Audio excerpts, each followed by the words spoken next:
I created back in 2018, but it's still such an incredible DIY project. I went ahead and I started off by taking some baby breath flowers and just pressing them between two pieces of paper and added a couple of books on top. And after a few hours, you're gonna have these nice pressed flowers, and we're gonna essentially be using these as stamps for our DIY. So next what I did was use a little bit of black fabric paint, and I stippled it on with a stippling brush, used a little spray bottle to spritz some water on there to almost turn it into a watercolor, and then I stamped it on the edge of my pillow as shown here, using a paper towel on top just to absorb any of that extra water.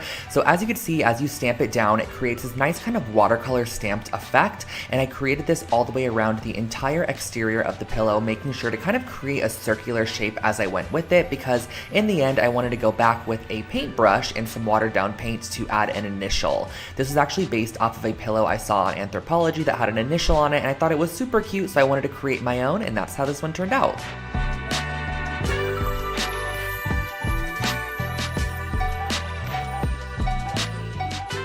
This next project is actually my first ever IKEA hack I uploaded to this channel, and I love it to this date. So I basically ended up using all three of these products here. I used the Frocta straps, I also went ahead and used the Alceda braided floor cushion, and also this little stool as well. And the process of creating this is actually super simple. So I just went ahead, I flipped the floor cushion upside down and flipped the stool upside down as well. As you can see, I got this from the As Is section from IKEA, and all you have to do, since I'm using those Frocta straps here, is go ahead and just mount the stool to the base of the floor cushion. Now the underside of the floor cushion has a nice kind of metal wiring. This allows you to intertwine your strap throughout and just strap it however tight you would like. And I also love how this project is totally reversible too. So let's say in the future you don't want to use this as a side table anymore, you could simply undo this strap and you still have all of your components that you originally started out with, and that finishes off this table.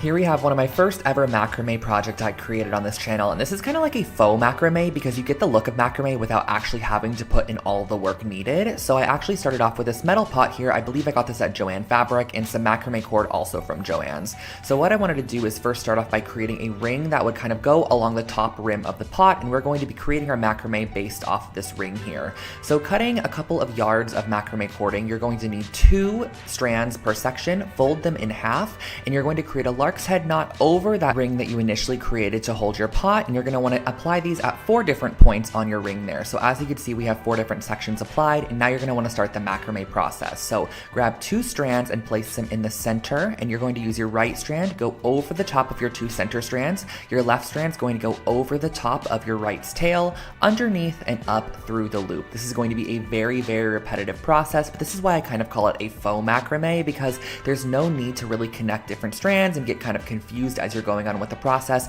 You're only going to be working on each 4 of these sections at a time, and you're going to be creating a sequence of square knots, which is going to end up looking something like this. And once you reach your desired length, go ahead and tie all 4 strands in a knot there, and cut 2 of the strands off that are not necessary anymore, so you only have 2 hanging from the end of the knot there. And then once you finish it off, just go ahead and tie all your strands together at the top and hang wherever you desire.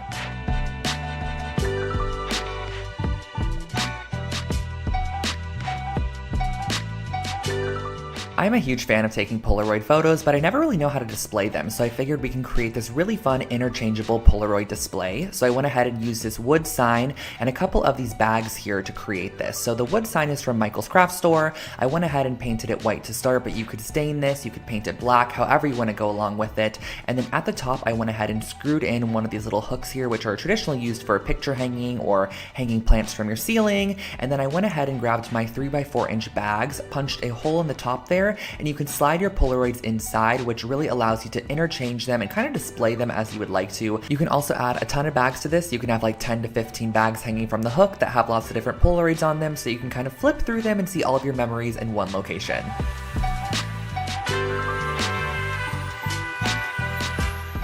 Next up, we have a fun dollar store project. This is wicker lantern lights, and all I did for this project was get some of these little wicker balls from the dollar store, and I went ahead and I spray painted them first with a brass spray paint. Now you could spray paint this however you'd like to, but I thought the brass would be nice because it kind of would make them look like metallized objects on top of your light strand in the end. So I went ahead and sprayed these with a brass spray paint, and once I was finished with that, I went ahead and grabbed my fairy light strand. Now the best way to put this through these wicker balls is honestly to look for larger holes in the wicker. That way you can kind of string it through like a needle and thread. So I went ahead and I strung through my light strand, and I made sure that a light was positioned right in the center of each wicker ball. And once the light was in position, I went ahead and added a little bit of hot glue onto either side to hold it into place, and that finishes off your little fairy light strand.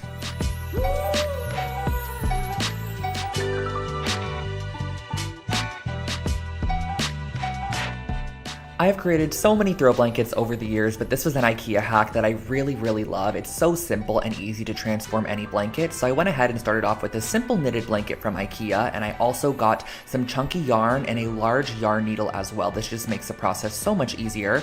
So I went ahead and just strung my yarn through the yarn needle, and literally all you have to do for this project is create a nice chunky stitch along the edge just to add a little bit more detail to a basic blanket. So I went around, stitched the edge as shown here, and once you reach the corner, you're just going to want to make sure to also apply a stitch into each corner, kind of pivot it 90 degrees and work in your new direction. Now you can totally customize this and make your stitches as long or as short as you would like to. I feel like I made mine probably about 1 inch to 1.5 inches each, but I really love the kind of ununiform look of the stitches. I feel like it adds a nice handmade quality to the piece, and once you reach the end, you can snip it off and enjoy your throw blanket.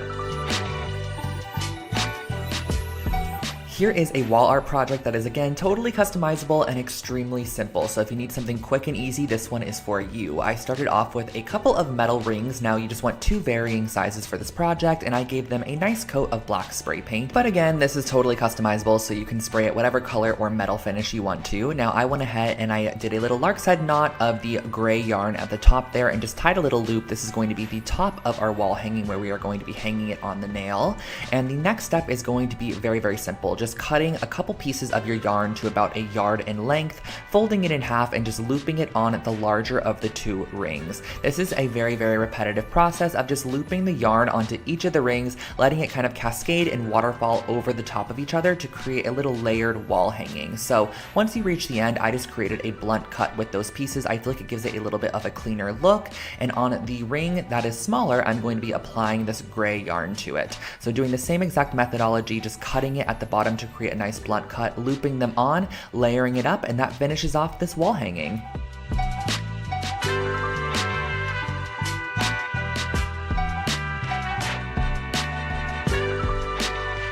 I remember this copper and concrete jewelry stand being a huge hit on my channel, so I'm really excited to kind of be reliving it right now. So you're going to want to go ahead and get a couple of copper pipe pieces along with some concrete and a mold that you're going to be using for your concrete. So I just used some simple concrete mix. You guys all know that I basically suggest the pre-sifted one that comes in the 10-pound bucket. Back then though, when I was creating this project, I did not know about that. So now I do. I highly suggest that one. I went ahead and mixed up some concrete, poured it in the bottom of an oatmeal container, and then went ahead and placed one of my probably about 8-inch tall copper pipes on the inside there.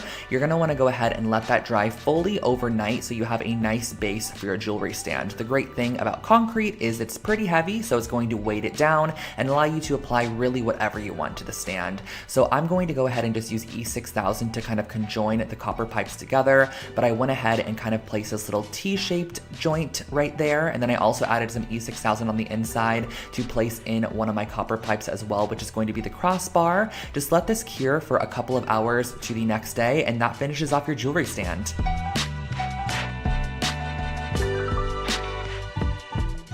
Bringing back another dollar store DIY for you guys. This was from a dorm video that I did, and the total cost of this project was $3.50. I used this cutting board on the left side, which I got at the 99-cent store, some nails, some string, and a pencil. So the first thing I did was actually just kind of trace out or sketch out a crescent moon shape, and then I went ahead and just dotted wherever I wanted the nails to be. I also added a couple of nail holes on the bottom, as you can see there, just to go ahead and allow myself to hang a couple pieces of jewelry off this or whatever I wanted to add to it. Now, I used really tiny 1/2-inch nails, which required me to go ahead and use a plier to hold it into place and then a hammer to securely press it into the wood there. And once you go ahead and hammer in all of your nails, I just went back with this black cotton cording, which I just kind of very no rhyme or reason applied it around the entire moon shape just to fill it in.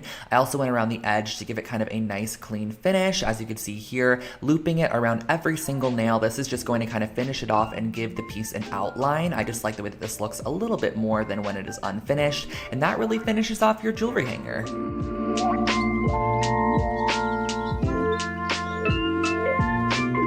Moving on to our next project, I called this one Floral Globe Decor. Not sure why, because it is more so a fun paperweight or just a cute little shelf decor piece, but I went ahead and I used some resin for this project, a mold, and also some faux florals. So the first thing that I did was I actually sprayed my resin release spray into my mold, and then I pulled off a couple of these yellow roses here. I think I got these at Michael's or Joann's, but you can also get them from the dollar store for sure.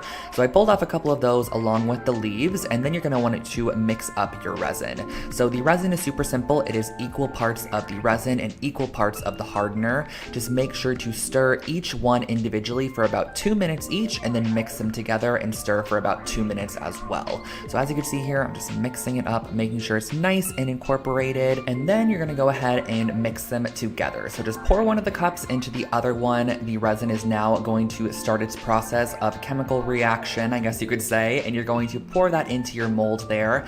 I then placed in my flowers. You could do flowers, you could do glitter, whatever you have that is small that would kind of fit inside of this resin mold would be perfect for this project. I just opted for the flowers there. I whipped up another batch of resin, poured it over the top to ensure that everything was fully covered, and then you're gonna let this sit for probably about 24 to 48 hours, and that finishes off your little paperweight.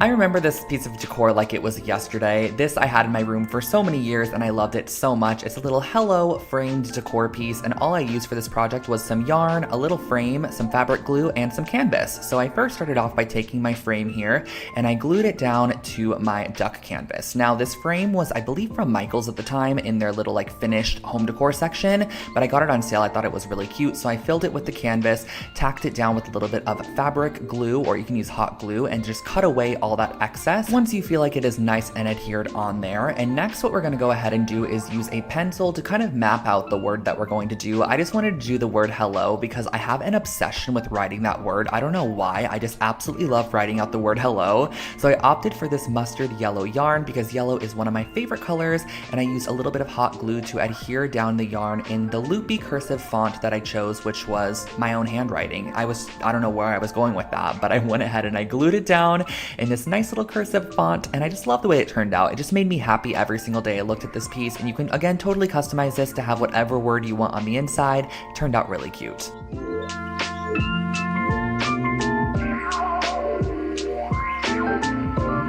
Here we have another IKEA hack for you guys. This was again one of my first ever IKEA hacks on this channel, and I went ahead and I got 3 of these scarf hangers here. And the thing I loved about these scarf hangers is that they actually had like this crocheted edging on them, which I think added so much detail. And I know that IKEA currently does sell these as well.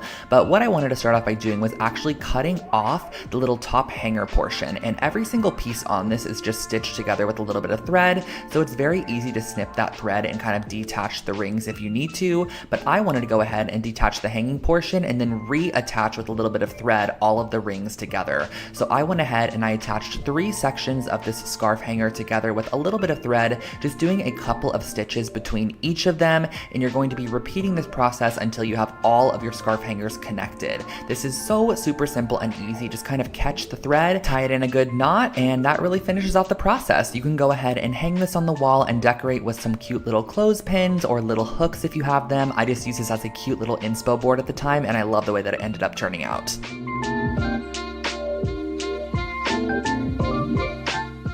Here we have another super simple macrame project. This is definitely a beginning macrame piece if you're just kind of getting introduced to it, or you want to create a super quick and easy wall hanging. So the supplies that you're going to need is just some yarn, a pair of scissors, and a wooden dowel. So I went ahead and I cut my yarn to about 6 foot lengths of each strand. And for the start of this project, on the very left side, as you can see here, I went ahead and I actually looped 2 pieces of yarn on the start, and then every single section after that, I just did 1 piece of yarn folded in half and then looped onto our wooden dowel.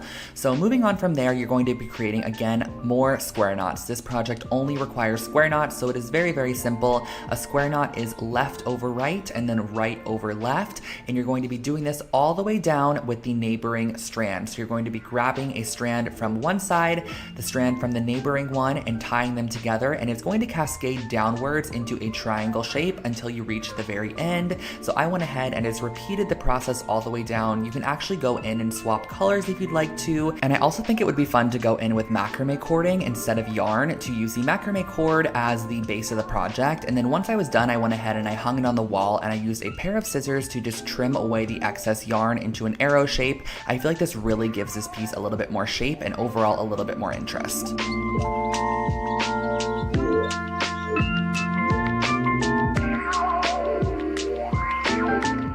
Back to the dollar store projects, this was what I called a memory mobile, and I created this for $2.50. Now, that silver thing looks a little odd, and that is because it is a Let's Party grilling wok. I don't know why I opted for this, but I found it and I was like, let's go ahead and create something with this item here. So I went ahead and I cut off 2 sides of the grilling wok, and then we're going to be moving on to our wooden clothespins. So these are some small wooden clothespins that I'm going to be using some black cording to tie a double knot right through the center section of the clothespin and cut away any of the excess strands, and then also make sure to leave probably about 12 to 20 inches of leftover string. That way you have a variance that you can kind of use as you're attaching them to your grilling wok. So here comes the fun part. We're going to be sticking our strands up through the holes that are in the wok there, and I'm going to go ahead and glue them down and then cut off any excess tails. So we basically have a ton of these clothespins that are going to be hanging from that metal section there. I think it probably would have been a little bit cuter if I was to maybe spray paint this black or spray paint it brass,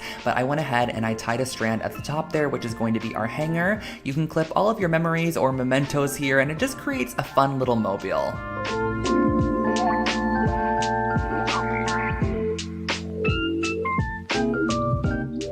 Here we have a super affordable take on a mixed metal wall hanging. So this is a moon phase wall garland, and what I used for this was some chipboard, some spray paint, some chain, some wire cutters, and that was pretty much all for the project. So I started off by spraying my chipboard, or my thick kind of heavyweight cardstock, with some copper spray paint, and then I went ahead and I cut apart a lot of these pieces of silver chain. Now if you want to, you can go ahead and use copper chain as well, but I wanted to go in with silver chain and kind of have that mixed metal look. I really love that when it comes to minimalistic wall art. I think it adds a lot of detail and interest.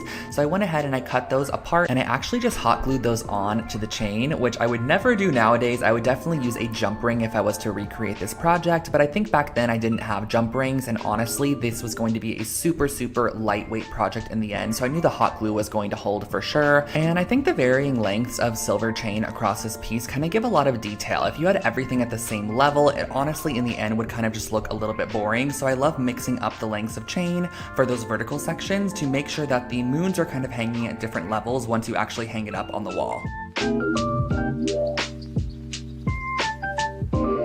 And this is what the chain base is going to look like, and the next step is going to be cutting out some moon shapes. So you can totally print out some shapes if you'd like to, or you could freehand them like I did. I just kind of penciled them onto a piece of paper, cut them out. I love the organic look of it, and I just glued them on with some hot glue, and that finished off your wall hanging.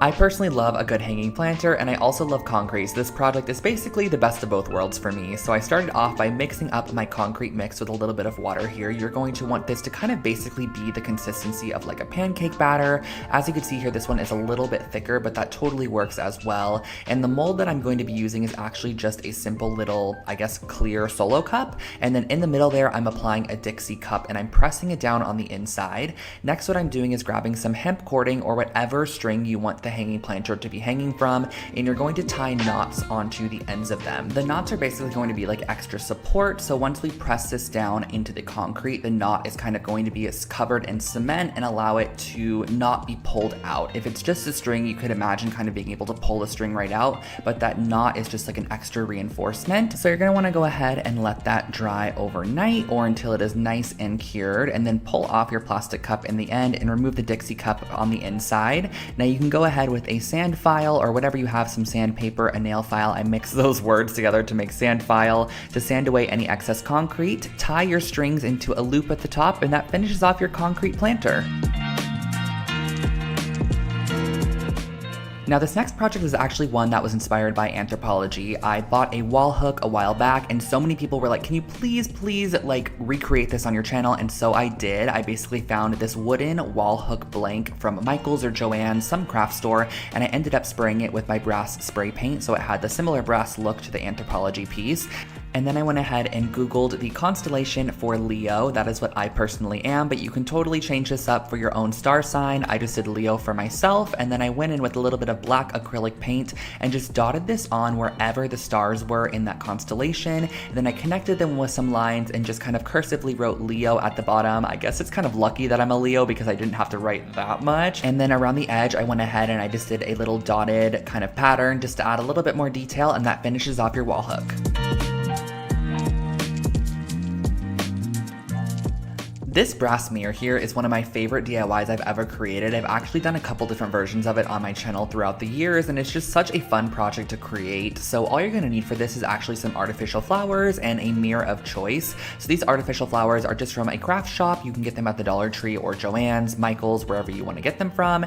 And I just went ahead and started by giving them a good dousing of brass spray paint. And this is actually going to just be our first layer of spray paint, kind of just to give an overall coat of that brass color. And next what you're gonna want to do is actually kind of find the placement on your mirror for these pieces and use some heavy duty hot glue to glue and adhere them down to your mirror. So once you have them all glued and adhered down, this is where we're going to go in with our brass spray paint once again, and making sure to cover up any of the mirror sections and really thoroughly coat those pieces in that brass spray paint to give it a full-on finished look. And of course we're going to need something to hang this up with, so I didn't want to use this white yarn here, so I just actually sprayed it with the gold spray paint, and it ended up looking great in the end. I adhered it on the back side of our mirror, and that finishes it off.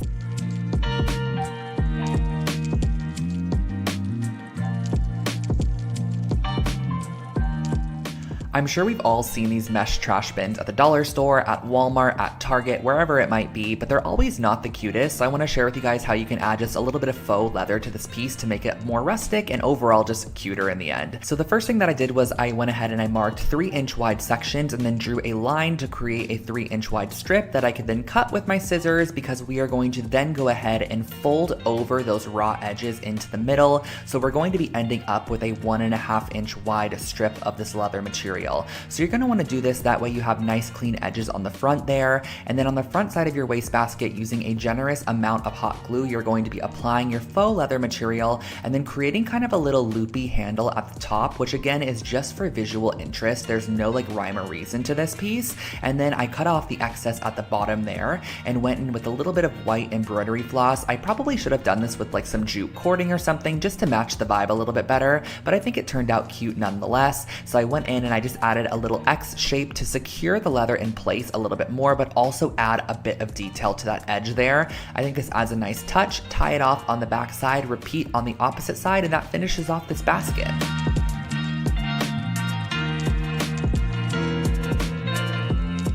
This chunky tassel blanket is one of my favorite throw blankets I've ever created. I actually still own it to this date and style it all the time throughout my apartment. So I started off with this blanket base, which was actually from Target, and then I went ahead and I grabbed a couple of yarns that I thought that kind of complemented the blanket, and I cut them into 12-inch long sections. And you're gonna want a ton of these to create a ton of different tassels along your piece. So I'm using a really chunky wide crochet hook to go through the knitted section of this blanket, and I'm going to then go ahead, fold my yarn in half, and pull it through the loop that we created with our crochet hook. So you're gonna pull through all those strands of yarn.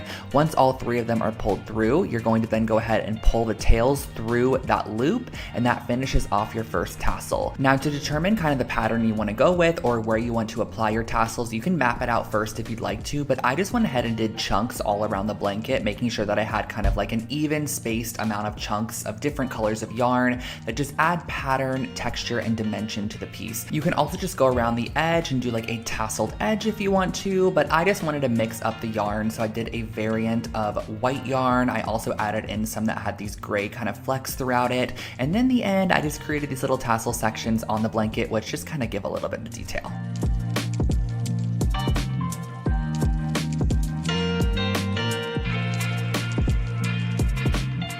This sunburst mirror here was actually the first project I ever shared on my YouTube channel. This is my first ever DIY project that I created, and I really think it's still really cute, honestly. So I started off with an 8-inch round mirror, and I used 2 different sizes of popsicle sticks. I used these longer, kind of skinnier ones, and then I also used your traditional ones as well. The first thing that I did was I went around the bottom lip or bottom edge of our piece with the longer, skinnier popsicle sticks and hot glued them into place where I wanted them to go. And once you have them all glued down, it's gonna look something like this. this, but as you can see, it just kind of seems a little bit boring. So in between each of the popsicle sticks, I actually glued a vertical popsicle stick, so it was kind of sticking upwards, which just adds dimension to the piece. I feel like every one of these voiceovers, I'm like, it adds dimension, it adds texture, but it really does. Like, I think this adds a nice bit of visual detail. So I went ahead and I added a vertical popsicle stick just glued in between all of our longer sticks. This also kind of gives a height variant. So as you can see, the first layer of sticks is a bit longer than the second layer, which I love. And then on the back side, I just glued down a little ring of macrame cording to hang it up on the wall, and that finishes off your new sunburst mirror.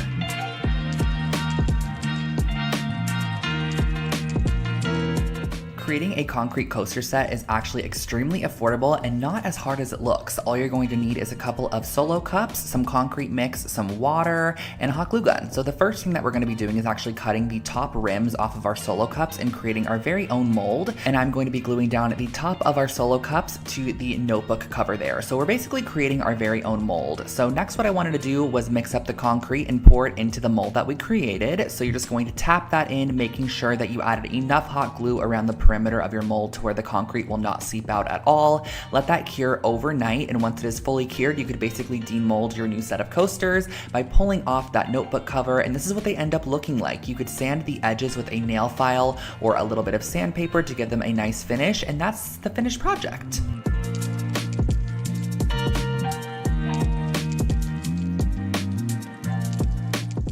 Next up, we're going to be making this DIY macrame, really cute kind of like lantern candle holder. So I'm going to be using a mason jar along with some hemp cording. And the first thing that I'm going to be doing is measuring out about 2-yard sections of my hemp cording. And you're going to need, I believe, 6 pieces in the end, 6 or 8. So what I'm going to be doing is starting out by gluing down my pieces in the center here. So I actually did end up using 8 strands. And you're going to want to glue them so that you have all evenly placed out 8 sections on the bottom of your mason jar. And then I added a little bit of hot glue to hold them into place as I started the macrame process. But this is just, again, a very repetitive process like a couple of the earlier projects.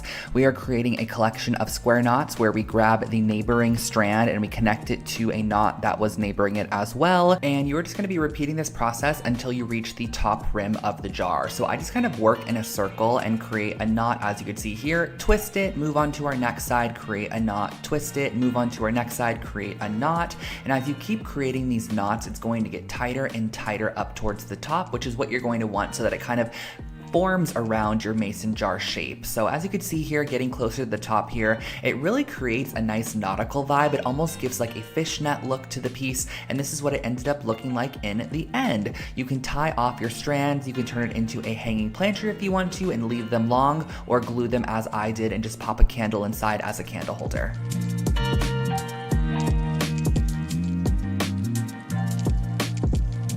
Cork is another really fun material to work with, and it's also super affordable. I got these cork sheets at the dollar store and I wanted to turn them into some geometric wall decals, which you can just use as wall decals if you'd like to, but you can also actually pin things into them and use them as kind of like a little pegboard. So the first thing that I did was I just created triangle shapes out of the square shape, and I highly suggest using an X-Acto knife for cutting cork. It is so simple and easy. All you have to do is just kind of create a couple of strokes across using a ruler, and the cork will cut nice and smoothly. So I went ahead and I created these. I also went ahead and created some smaller ones as well, just using a 1/4 of the cube. And in the end, I had all these different triangle shapes, which I could then go in and add a little bit of painted detail to. So using a little bit of Scotch tape, I just applied that on the edge there. And this one in particular, I wanted to have a nice little white edge. So I went ahead and I added some white acrylic paint on there. I also painted some fully white as well. And once you're done, you can pull off your acrylic paint and you can just attach these to the wall using some 3M mounting squares, and that finishes off this project. Another super affordable wall decor piece is a pressed flower wall art, and you can make this on a canvas, you could put it inside of a shadow box frame, whatever you want to do, but all you're really going to need is a couple of florals and leaves that you could find out in the garden or on a walk down the street. So as you can see here, I just picked up a random variety of different flowers and leaves, and we're going to be using a bit of parchment paper to press these in between some heavy objects. So the first thing that I did was actually rip off a piece of parchment paper, place another piece on top, and on top of that I placed a ton of my books from school or when I was going to school on top of that. And you're gonna wanna let this dry for about 2 to 3 full days, or until all the water has been drawn out of the pieces and they are completely dry and flattened, ready for the next step of the process. So as you can see here, I have all these flattened leaves and flowers. And lastly, the next step in the process is just to glue these down to a canvas or some form of frame. So I ended up lining them up. I just thought it added a nice minimal approach to this piece, but you can scatter them around, create patterns, however you want to do it. But in the end, you come up with this really cute dried floral wall decor piece.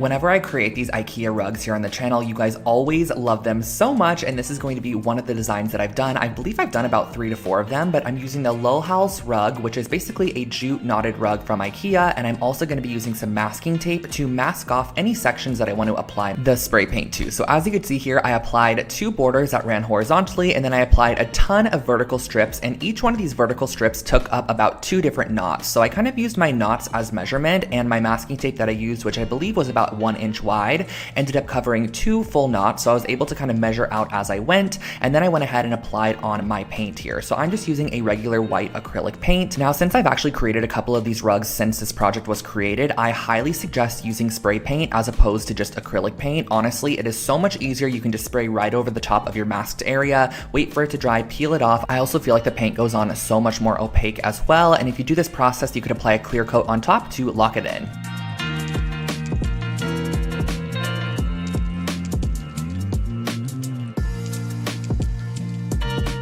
Next up, we are creating a set of felt coasters, which are really cute, and I actually upcycled this Putta box from IKEA. I had this in my stash for a while, and I just never ended up using it for any form of storage. So I was like, why don't I go ahead and actually recycle it and turn it into some coasters and just use the fabric, because I didn't find a use for the actual box itself. So all I had to do for this process was honestly use a ramekin. I traced around the outside of the ramekin to create my coaster size, but you can use whatever you have kind of as a marking utensil. And then I went back in with a pair of scissors and just trimmed around all of the excess, and that honestly, you guys, finishes off this project. It was super simple and easy. I just felt like the material on this was super thick and very durable, so I thought it'd be great for a set of coasters. I also intentionally drew right over the top of the stitching line because I love the detail I added, and I just locked in those seams with a little bit of glue on the edge, and that finished off this coaster set.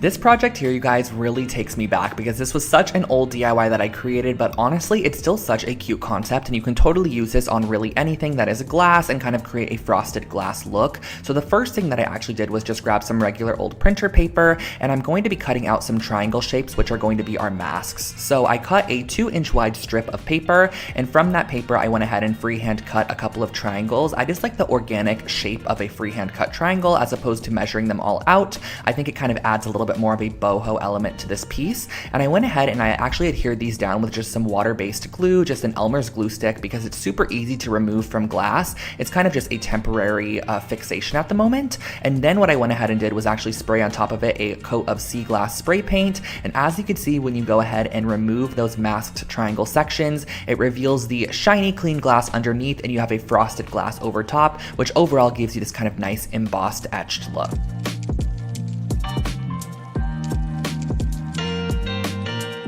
I always actually get requested for a ton of decor that includes like an initial or something that you can customize a little bit, and I love this take on an initial decor piece. I think this would be so cute in an office space. So I actually picked up one of these oversized paper mache letters, which I believe I got it at Michael's, and I also got these kind of balsa wood stick sections, which I'm going to then be tiling on the front of our letter to almost give it a restored wood look, as opposed to making it look paper mache or just painting it or adding to it. I thought the wood really elevated the overall vibe, and it was still a very affordable option. So all you have to do is actually just place the wood on the front side, flip it over to the back side, and use a pen to just kind of mark off the section you want to cut, and use a pair of scissors to simply cut away any excess. And do keep in mind in the end that you can go back in with a little bit of sandpaper if you need to sand away any harsh edges, but once you are done, you kind of get this tiled wood effect that I think looks so stunning in any space.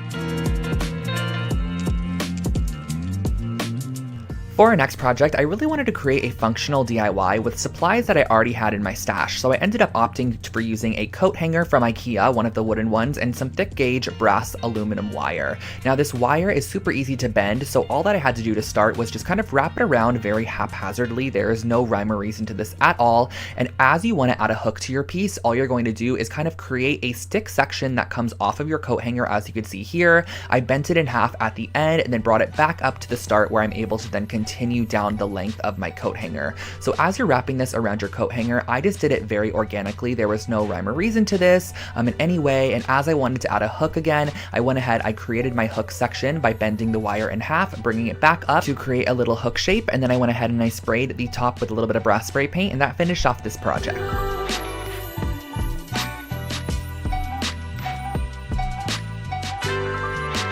Here is a way to take a simple mirror and turn it into something a little bit more elevated and rustic. So I wanted to turn this into a jewelry holder. So I started off with a square mirror. I also used some balsa wood, some spray paint, a couple of hooks, and some E6000. So the first thing that I did was I cut my balsa wood to be the width of my mirror, and I went ahead and screwed my hooks into one side of the balsa wood on the bottom there. So I went ahead and I screwed in, I believe, about 5 of them, and I used this hammer finish dark bronze spray paint to give this more of a metallized finish, and I think it looked really, really cool in the end. You could spray this or stain it as you would like, and then on the bottom of the mirror I went ahead and I applied our hook section, as you could see, and on the top of the mirror I just applied the other wood section just to kind of make it look like it is framed off.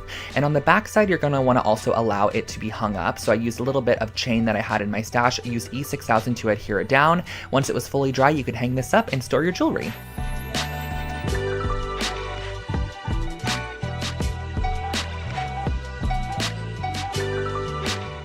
Affordable furniture DIYs are always a hit here on Lone Fox, so I wanted to share with you guys how I created this nightstand from a simple crate from IKEA. So this is the Naglig crate, which you could pick up for about $10 at IKEA, and I went ahead and I started off by just constructing it based off the instructions. You have to just screw all of the elements together, and once they're all screwed up, you have a basic wooden crate. Now, on the bottom of the wooden crate, I wanted to add a leg, so I elevated it off the floor with these little wooden trinket dishes, or like little wooden trays that I found at the craft store as well. They're just a simple wood, very similar to the one from IKEA, and I just E6000 these down. You could also use a nail gun if you'd like to, and once you are done, you have a very simple, minimal nightstand.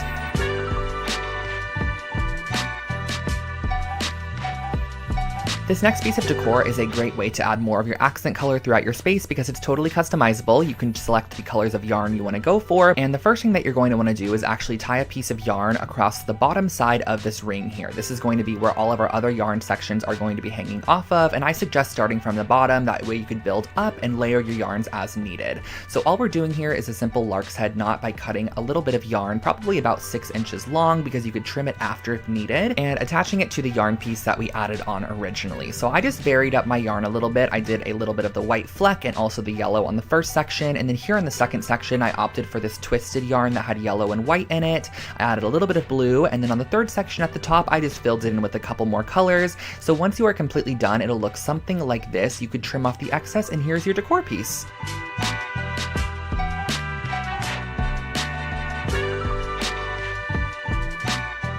This is a really fun multi-purpose DIY. I created a memento lampshade because lampshades can be a little bit boring, so if you have a basic lamp, especially in like a dorm room or a small space, spice it up with a simple hack here. All that I started off by doing was just painting my clothespins how I wanted them to look, so I think I did a mixture of black and then also just the raw wood as well. All you have to do for this project is literally glue down the clothes clips all the way around the exterior of the lampshade, just kind of spacing them out however you would like them to go, and keep in mind wherever you place a clothespin, you can add a Polaroid or a little memento, and that finishes off this lampshade.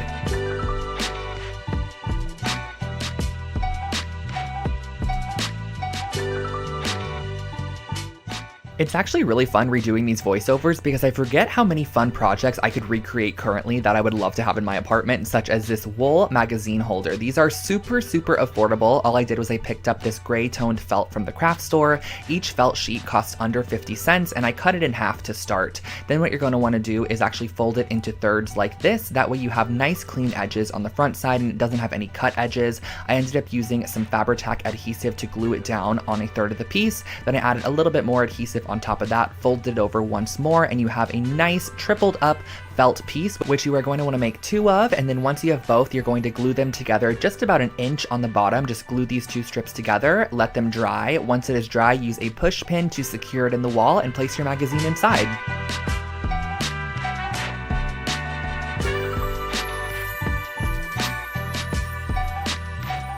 If you love a freehand, very artsy project, this one is for you. I created this as a dorm decor piece a while back, and it is just a kind of moon phase galactic pillowcase. I just used a simple white IKEA pillowcase and some black fabric paint to paint on some stars and moons around the exterior of this pillow. I also added a couple of constellations, and that was all.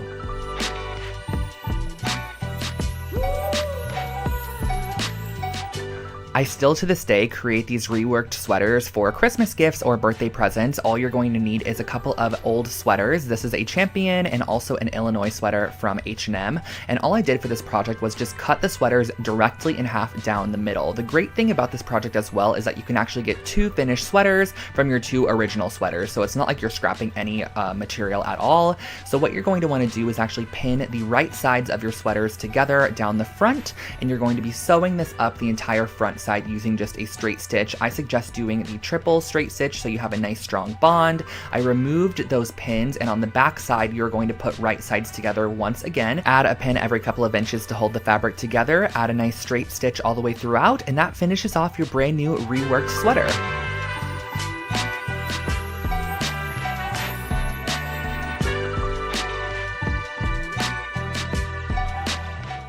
A couple years back, I received a Lalapo candle for Christmas, and it had a really funky kind of hammered metal tin container that it came in, and I wanted to recreate my very own for a fraction of the price. So I found this metal tin here on Amazon, and I literally went to town on it with a hammer, just hammered it all the way around, gave it a very distressed and just unique look. So as you can see, these are going to be our candle canisters.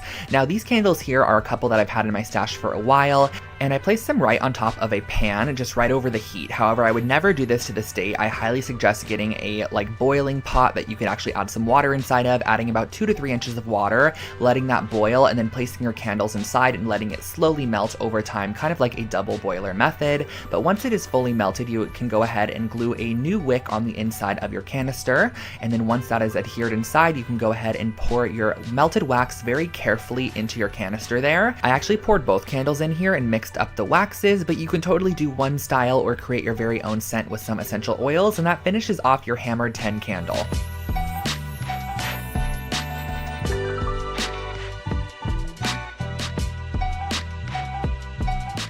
This pillowcase was such a fun one to recreate. It was inspired by an Urban Outfitters one that I believe cost around $80, and I knew we could take a simple IKEA pillowcase and create our very own with just a little bit of black fabric paint. So I started off by cutting off any of the tags and using some black fabric paint to paint on the shape of an eyelid, just like a very organic kind of half circle shape. And from there, I went ahead and I added on some eyelashes to this piece as well. If you guys can see, the brush that I'm using has a very, very flat top, and it's almost the width of all of the lines that I'm creating, which I just find makes it a little bit easier when freehand painting like this. And there really is no rhyme or reason to this. I know I say that all the time when I'm painting projects like this, but really as you go, you can add to the piece, take away, and if you mess up, honestly, just keep on working on or add it and implement it into your pattern elsewhere so it doesn't really look like a mess up. So I just went all the way around, added this pattern throughout, and that finished off this pillow.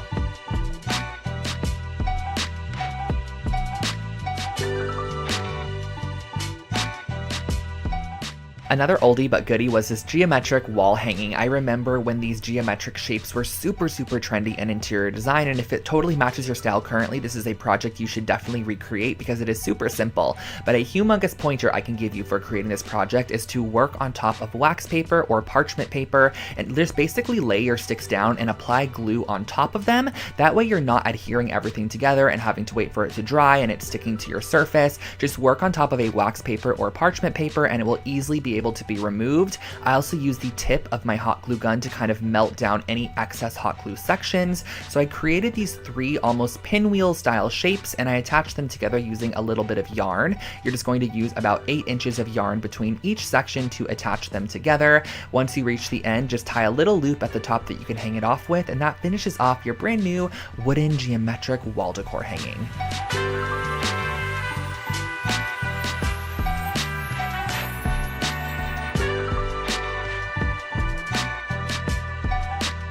This next project was actually another take on that little wall strap that I created with the wool fabric earlier, but this one is just a wall pocket and it is super simple to recreate. You're just going to need 2 pieces of 8.5 by 11 felt, and on one of the pieces you're going to start by rimming the entire outside, leaving a 2.5-inch section at the top that you're not going to be adding glue to, because once you actually adhere this down, the sides and the bottom are going to be nice and adhered, but that 2.5-inch section you're actually going to want to fold down like this, add a little bit of glue to either side as shown, and fold that down. That way it kind of creates this little pocket flap, lay a couple books on top, and once you're done you could hang this on the wall and add whatever you'd like inside. This little trinket box turned out super cute, but honestly the technique that I used to create a crackle finish is just a fun one to have in your DIY skill set. So you're going to definitely need some Elmer's glue, some acrylic paint, and a wooden box of your choice. So the first thing that you're going to want to do is actually go ahead and paint it with the color that you want your cracks to be. So I went ahead and painted it white to start. You could paint it gold if you'd like to and kind of have a gold crack underneath black, which I think would be really pretty, or you could paint it however you'd like. The next step is going to be applying a generous layer of Elmer's glue on the top section that you're going to be applying, and then right over top of the Elmer's glue, before it can dry, literally immediately after applying it, go ahead and apply on a layer of your acrylic paint. And as it starts to dry, the glue will actually separate the paint and create a cracked finish, which is really great. So the thicker the glue you apply, the thicker the cracks, and if you want daintier cracks, just apply a thinner layer of glue.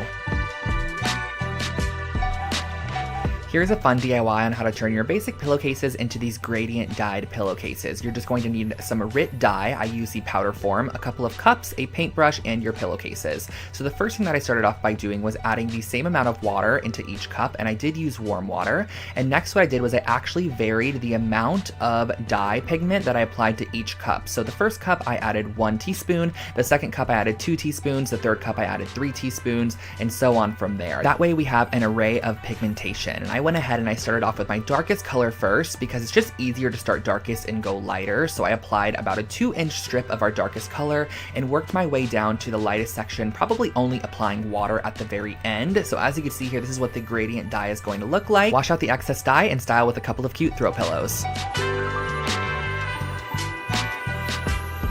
If you're wanting to DIY a gift for your friend this year, I highly suggest these really cute best friend pillows. Basically, all I did was I grabbed some velvet fabric, some chunky yarn, Fabri-Tac adhesive, and a pair of scissors. And the first thing that I'm going to do is lay out my velvet fabric and just kind of freehand a heart shape, or half of the heart shape. So as you can see here on the left side, my fabric is folded in half. That way when I cut out this shape, I'm going to have 2 of them. So the first thing I did was I freehanded out half of the heart, then I cut it out with some fabric scissors.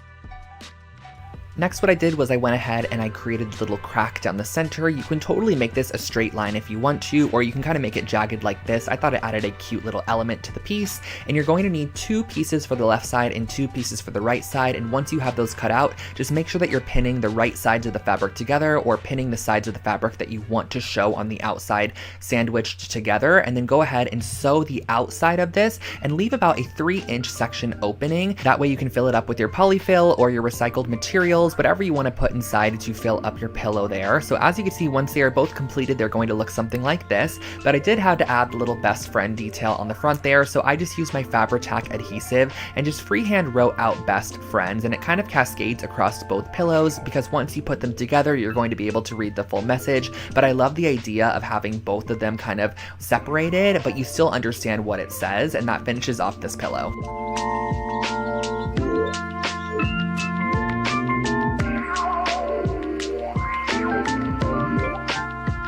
Another super affordable set of coasters created here on the channel were these leather wrapped coasters. Now the supplies are very minimal. All you're going to need is some foam board and also some faux leather material. So the first thing that I did was I cut down the scrap piece of foam board into 4-inch by 4-inch squares. Those are going to be our coaster size.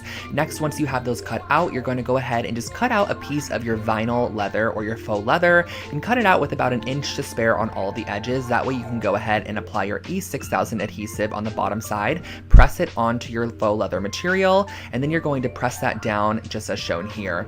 Next, what I did was I cut off all of the corners, that way we can create a nice clean fold, and I also make sure to leave about an 1/8 inch of material on that corner, that way when you fold it up, you get a fully covered corner as opposed to having any of the white show through there. So I just went ahead and I adhered down all of our flaps on the back side, let it dry, and cut out a piece of material to glue over the top of those flaps there, and once you are done, this is your finished coaster set.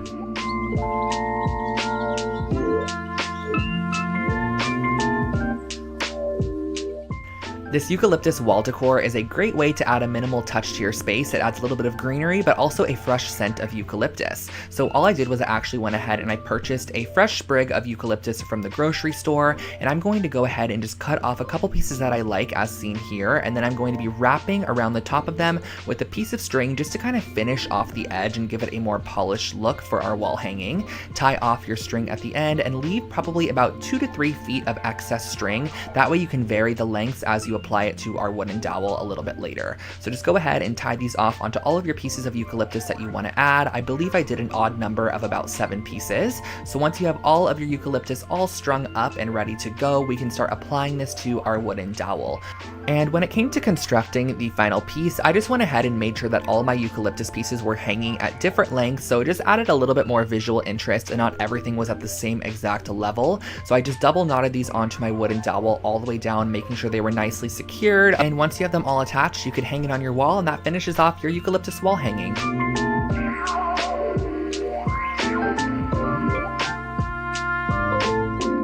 This next project is an IKEA hack where I basically took these wooden cutting boards and I measured an inch in on each of the corners and I marked the inch in spot. That way we can know where we're going to be drilling our holes later, because we are going to be turning this into a hanging shelving unit. And this project turned out so cute. I love the way that it turned out in the end. So I just went ahead, brought these pieces outside and used a drill bit that was wide enough for the rope material that we're going to be using here. So as you can see, I got this rope here at the Home Depot. It is a simple nylon rope. And the first thing that I did was I grabbed 2 pieces of my rope and I folded it in half at the very middle point and I tied it in a knot as shown here. Next, what I did was I measured down about 18 inches from our knot and I just made a little marking on our piece because that is exactly where we're going to be tying our knots on each section. Now the knot is what's going to be holding our shelf in place, so you're actually going to want to make sure that all of your knots are in a very similar spot. That way your shelf is very level and it's not off center, because if you have knots that are hanging lower on one side, your shelf is then going to hang lower on one side as well. So using a ruler, measure down about 12 inches, make a marking,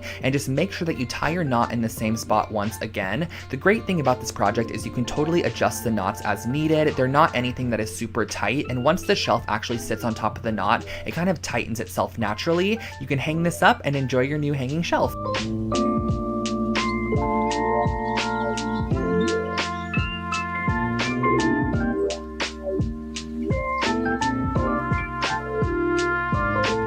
This next project right here is definitely one of my favorite IKEA hacks I've ever created. I actually used this wooden tray from IKEA and this large mirror that I got at Joann's, along with some faux leather material, some E6000, and a couple of wooden blocks. So the first thing that I did was I took my large circular mirror and I'm going to be gluing down some of these little wooden blocks, which are basically just going to be spacers, and just elevating it off of our tray in the back. And if you wanted to, you can totally just adhere the mirror directly down to the tray, but I ended up using these little wooden blocks just to elevate it off the tray a little bit. I just think that it adds a nice bit of dimension to the piece, and it just makes the mirror look like it's actually floating in the center of the tray.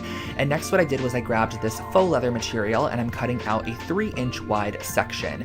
And you're going to want to make these strips down the longest side of your fabric, because we're going to want very long strips. That way we can create the band that's going to wrap around the outside of our mirror and just give it that very rustic, elevated appearance. So using a little bit of hot glue, I just went ahead and I adhered this down the entire strip there, just making sure that I folded it in half. And the reason that I did fold it in half was just to save a little bit of my material. I knew that the folded in half section, or the ugly side, can face the back of the mirror, which is going to be against the wall. So what I did was I just adhered my strips together and then I E6000 them on the outside of my mirror using clothespins to stick them down as the adhesive dried.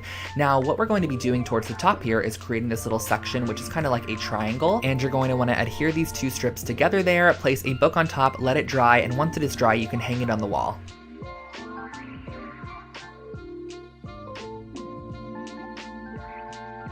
I think this rustic clay bowl was actually my first time ever using clay in a DIY project, and so this is how it ended up turning out. I used a glass bowl from Target and some of this air dry clay from the craft store, and I went ahead and I just added a thick layer of air dry clay on the entire exterior of our glass bowl, and I used a little bit of water to smooth it down. Now I know that sometimes water doesn't work with air dry clay, but specifically for this project, I do remember it smoothing it down quite a bit. And then I went ahead and I pressed a little new base for it and used a paintbrush just to add a little bit of detail into our clay work. And this is where I feel like the water totally made a difference. You can totally see where I'm adding the water. It just smooths out those sections and overall just makes the clay look a little bit nicer. So once it was dried overnight, I went back in with a sand file and just filed down any edges that were a little bit rough. And then I went in with a little bit of black paint that was watered down and just kind of distressed the bowl a little bit, added my signature on the bottom, and that finished off your rustic clay bowl.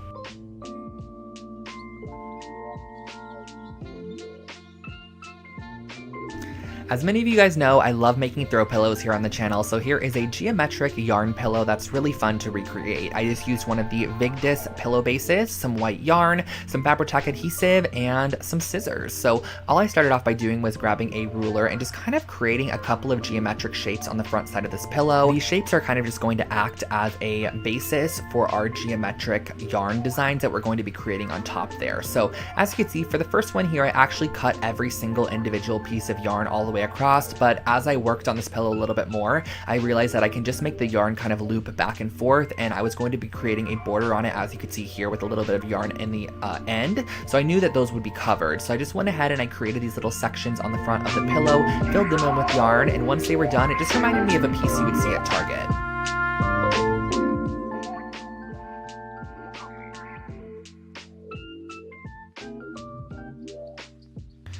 I was a humongous fan of vinyl records back in the day, and I always wanted a method for hanging them on the wall, but I didn't want to have to purchase the actual Urban Outfitters frames that were $20 each, so I was able to create my very own with one piece of foam board.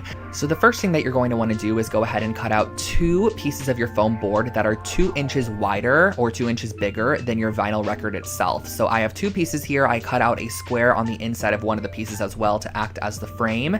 Now on the sides here, I cut out these 3/8 inch strips, which are going to act as borders or barriers. And the great thing about using the foam board is that it elevates it a little bit so that you can easily slide your vinyl inside. So I just used some E6000 adhesive and just glued this around the exterior of my vinyl record once it was placed on the inside there. But you do not need to add a piece of this to the top there. That way you can slide your record in and out in case you want to ever exchange it for a different one. So once that was all glued around the outside, I then went ahead and added adhesive to the top of those strips, placed on top my frame section there. So this is kind of creating our shadow box, which you could then slide your vinyl on the inside of. I just wrapped a piece of yarn around the entire exterior inside of the little groove that we created, cut off the excess, tied it in a knot, and I hung this up on the wall, and that was my vinyl frame.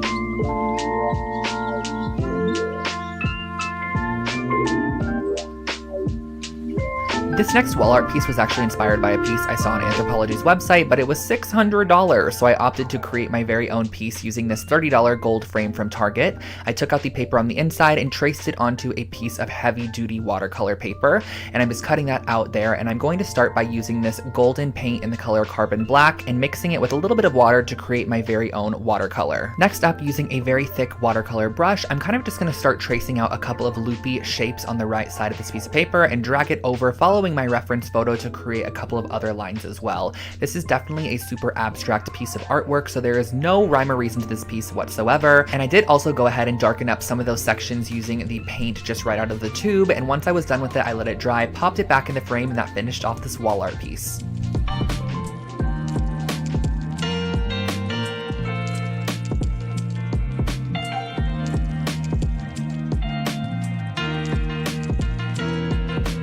I'm back with one of my favorite materials, resin, and we're going to be making one of my favorite projects, some coasters. So these are some agate coaster molds. You can find these on Amazon if you search agate coaster mold. I also got these dried flowers on Amazon as well, but you can totally dry your own based off of some of the methods that I shared with you guys earlier. But the first thing that I want to do is go ahead and mix half and half of our resin together. So you're going to want to use equal parts of resin and equal parts of hardener. I just find it a lot easier to measure them in 2 separate cups. That way you know that you have equal parts, because if you don't, it's not going to cure properly. So once you do have have them mixed up, go ahead and stir it for a couple of minutes and add your glitter. Now, the glitter goes such a long way, you guys. I thought what I added was a small amount, but it ended up being quite a bit. So I stirred it throughout my resin, and then I poured a thin base layer into the mold itself. That way I can just go ahead and start placing in my flowers and give them something to grip to. So I placed them right on top, positioned them into the position I wanted them to go into, and then I filled and topped it off with the rest of the resin material. You're going to want to let this dry overnight for about 24 hours or so, and once they are fully hardened and cured, you can just pop them right out of the mold, and you have these really, really cute coasters. However, I wanted to elevate mine and take them just one step further, so I'm using some of this brass gilding paint. Just go and carefully paint around the edge of these coasters to give them kind of like a metallic finish on the edge. I just think it kind of locks in the design and that finishes them off.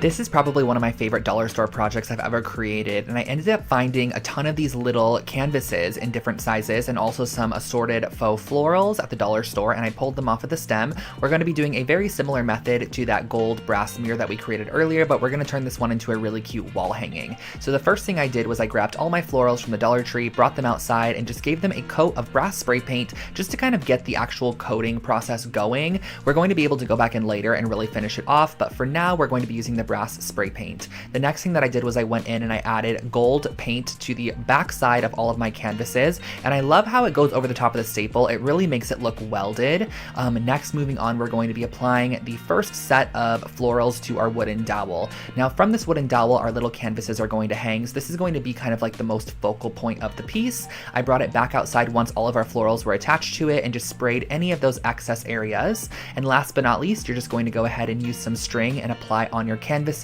Inside of these little canvases, you're actually able to go ahead and just pop in a photo or however you want to style them.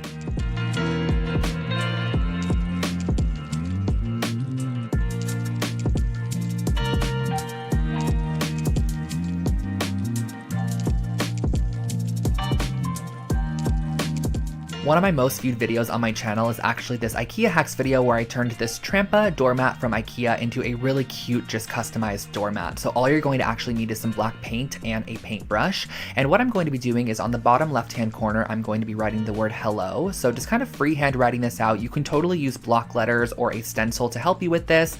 Flipping it completely 180, I'm going to go ahead on the opposite side and put goodbye. This is just such a cute idea. You can actually place this right outside of your door, have the hello face the person as they enter, and the goodbye face them as they leave.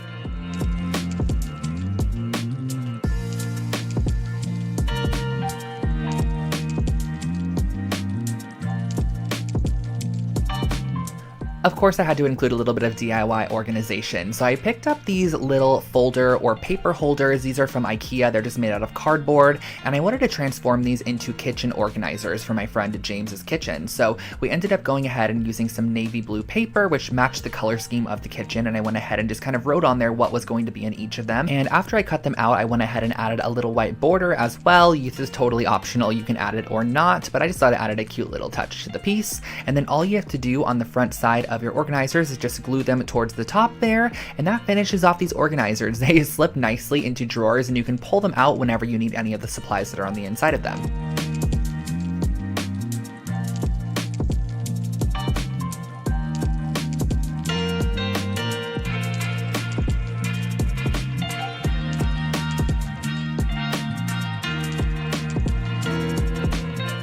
This next project was a really fun one where I ended up using silverware. This is just plastic silverware from the dollar store along with a 12-inch circle base, and I went ahead and I broke all of my spoons more towards the actual round part of the spoon. That way we had a longer handle section which we could actually glue onto the outside back of the mirror. So what I went ahead and I did was I started by gluing these on and kind of evenly spacing them around the outside exterior, and this is what we ended up having from the back side. And then what I next did was I went ahead and I added the spoon portion as well. This is just going to add a little bit more dimension and detail to the piece, and that's just really an inexpensive and structural way on how to elevate any basic mirror. Back into the wall decor and also back into the macrame, we are going to be starting off with a 12 and 14 inch ring for this project, and then I'm going to go ahead and cut out 2 yard pieces of string, which I'm going to then just slip knot onto the top of our 2 rings. You're going to want to have 2 of them to start. Simply cross them over as shown here and do a simple half hitch knot to secure it to the bottom left side and bottom right side of the original knot. So all you have to do for this is just wrap it around once as shown, wrap it around one more time, and then just pull your tail right through that loop that it creates, and that is your half hitch knot. And from here on out, it is pretty repetitive. You're just going to go ahead and apply another slip knot on top, wrap it underneath, and then go ahead to the opposite side and do a simple slip knot to attach it on there. This might be a particular project that you want to watch the full video on, because it's a little bit challenging for me to cut all of this into a little 1-minute section for you guys. But once you have all of your knots attached, it kind of creates this really interesting woven pattern in the middle, and you have all of these little tails here, which I then went ahead and did a blunt chop on at the bottom just to finish it off. On the top back side, I added a little loop that I could hang this up on the wall with, and that finished off this wall decor project. I really like this one, and you guys also have recreated it so many times.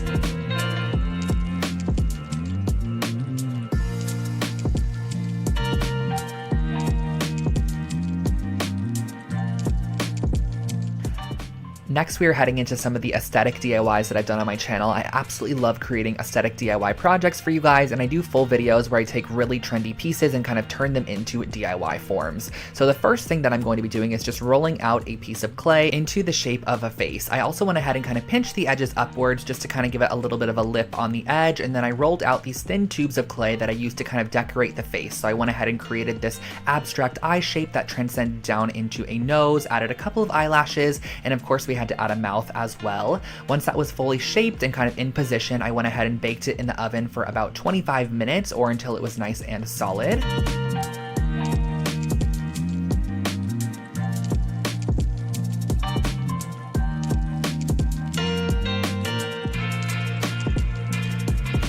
I remember seeing these wreath forms at the Dollar Tree all the time, and I never knew what to do with them, but I always knew I wanted to create something with a wreath form. So I went ahead and I grabbed this really thin gauge artistic wire, and I started off by just wrapping it all the way around the entire exterior of this wreath form. So I just kind of cut off sections and wrapped it as I went, just kind of going around the front side and the back side pretty close together, and occasionally also wrapping it around our middle strand or the top strand to kind of just add a little bit more detail and make the wire not look super uniform.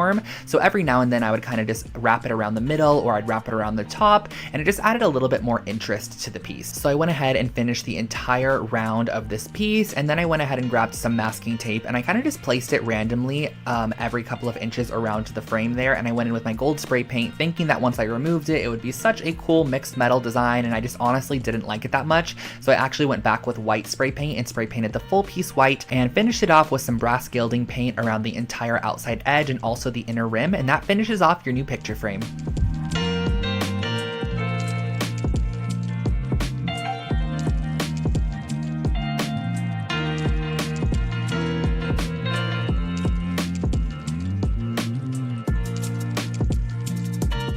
I actually used this tray earlier in a project, which was that mirror. It is the Stockholm 2017 tray, and I used some of these hairpin legs that I found on Amazon. So all you're going to need in addition to this is some strong bond adhesive. So I actually flipped this tray over, and I'm going to use it as the tabletop for our little table that we're creating. This is going to be kind of like a little side table, and I suggest using E6000 to adhere this leg to the bottom, and also go back in and add E6000 into all of those holes at a generous amount. That way, once it's dry, it almost acts as a nail, and that really finishes off this project. Super simple and easy side table recreation.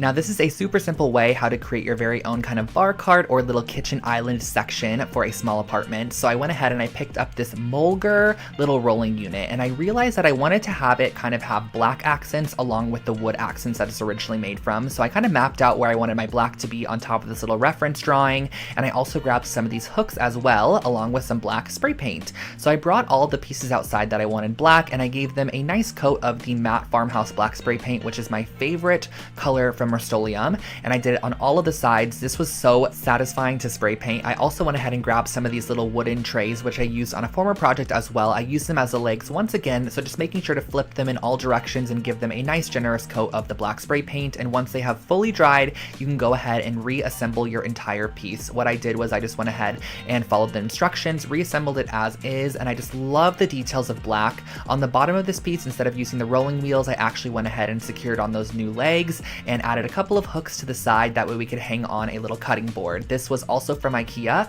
I screwed a couple of hooks into the cutting board, that way you can kind of have it hang off the side, and I thought this was the perfect little bar cart addition to any small space.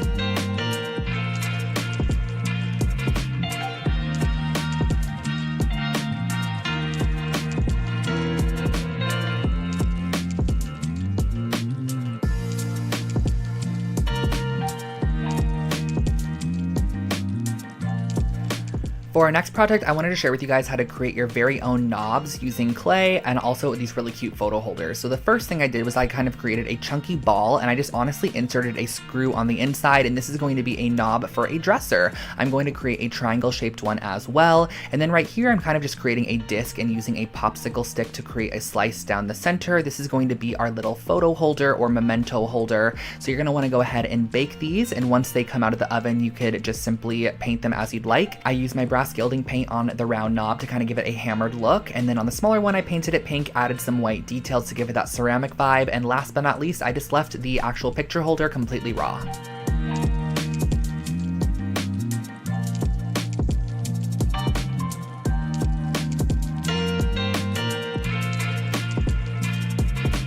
I personally am not a great painter, but I can definitely do an abstract art piece every now and then. So I picked up this wooden canvas and I started off by painting the entire base of the canvas with this cream colored paint. It kind of has like a little bit of an orangey peachy tone to it, which I love. And next what I went ahead and did was actually go in and mark around the edge about 1/4 inch in. That way I could tape it off, because I'm going to be adding a yellow kind of squiggled section to the bottom here. And what I mean by that is I'm going to kind of create a line that's a bit more organic and free flowing towards the top there.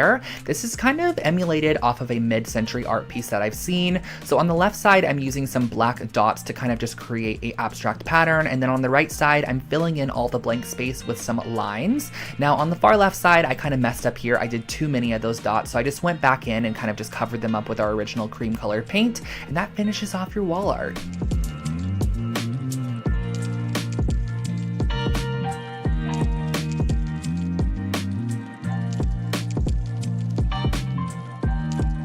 This candlestick DIY is actually one of my most recreated projects on my YouTube channel, and all you have to do for this is actually fill up a pitcher or something pretty tall that you could submerge your full candlestick in with some lukewarm water, and you're going to let your candles sit for about 15 minutes or so. Once they come out of that water, they're actually extremely malleable. They almost are like a wet noodle in a sense, that you have a little bit of time to shape them however you would like to. So it's really fun to be able to create these very organic and abstract shapes with your taper candles, and it just makes them a little bit more interesting. You can even go in with a rolling pin like I did with this one, flatten down the wax a little bit, it's not sticky at all, and then go in and twist it to create a funky twisted candle. So there are a ton of different alterations that you could do for this particular project. I also went ahead and kind of created this looped candle, and lastly I used 2 purple candles to kind of create this standing, it's called a duo candle, where basically the bottom base is kind of twisted and then it has this really cool kind of double-sided candle, I guess you could say. So I went ahead and I tried to melt them together, but it honestly didn't work. I ended up just kind of gluing them together with some hot glue and finishing it off with a little bit of wax, and that is how I finished off all of these really cute abstract taper candles.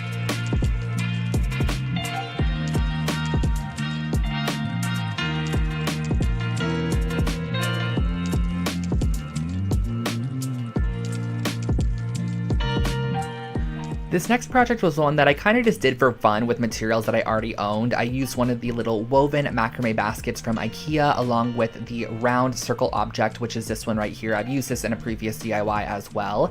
And I went ahead and I constructed it. And what I kind of realized I could do with these 2 IKEA items was actually create a basketball hoop, which sounds strange, but I thought it was really cute for like a little boy's room or something like that. So I went ahead and I cut away the mesh from the bag. So we just had this nice little like layer of mesh that I could then use to create my very own net. So what I basically did to create this net was I went ahead and I added a little dab of hot glue every now and then, and I just adhered it around the actual ring of the little Lindrande piece from IKEA. And once it was fully secured around on the back side, I did adhere it all the way on the back, and I glued together the net kind of on the back side because it was going to be open on the back side. So I glued that together as well. I then went ahead and cut away any excess material that I didn't need to use anymore. And I grabbed that little rimming that was actually the original handle of the bag, and I just glued it onto the bottom there just to make it seem a little bit more secure and overall a bit more finished. So once I had that glued on, I was able to attach my very own hook on the back side, and this is how I created a little basketball hoop for a little boy's room or anywhere you want to add this.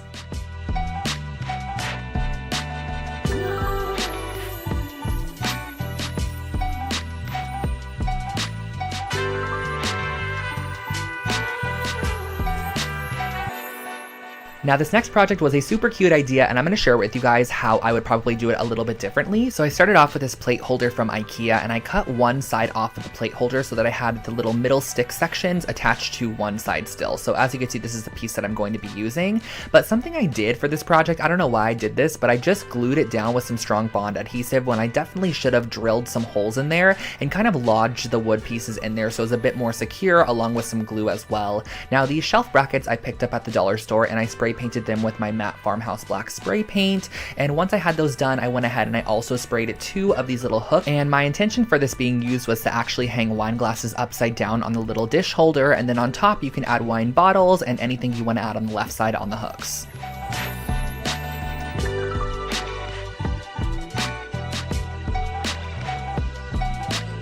This is another project that I actually created a couple of years back, but it is still so cute. I wanted to share it with you guys once again. So I found this cotton-filled cording. It was a very weird kind of like cotton-filled fiber mesh strand. I don't exactly know what it was, but it made for a perfect base for any coaster. So I kind of spiraled it up into these coaster shapes, and then I wanted to add a little bit of detail with a needle and thread. So I grabbed these tiny little copper seed beads and I strung them on my needle and thread, kind of just transferring them down and actually gluing them in the divot of our spiral. So I just glued these all the way around in our spiral. This was inspired by an Anthropologie coaster set that I had seen that cost over $100. I wanted to recreate my own, and that's exactly what I did.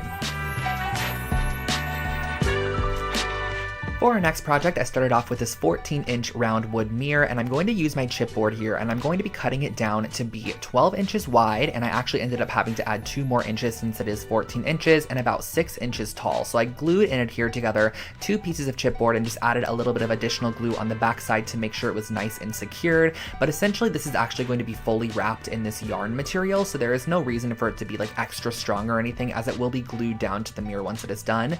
So all I did for this next process was just literally wrapped the entire piece in this burgundy toned yarn, and I went ahead and I set aside our yarn section, and I grabbed this gold washi tape from my stash, and I'm going to be wrapping this around the entire exterior of the mirror on the front side to almost make it look like there's a welded gold frame on the outside of this mirror. It just adds a little bit more detail in my opinion, so I added that on. And then towards the bottom half I didn't add it because I knew that I was going to be covering it with our little yarn wrapped section here. So that is exactly what I did. I placed down our little yarn wrap section, and then I also went in and added this little wood strip which I had in my stash onto the top there. So I cut that off and I adhered it down with some Fabri-Tac adhesive, coated it in that same exact gold finish tape, and then glued it right at the top there, and that finished off our little wall mirror. You can add a hook on the back side if you want to hang it up, just like I did with a little bit of macrame cord, and that finished off this project.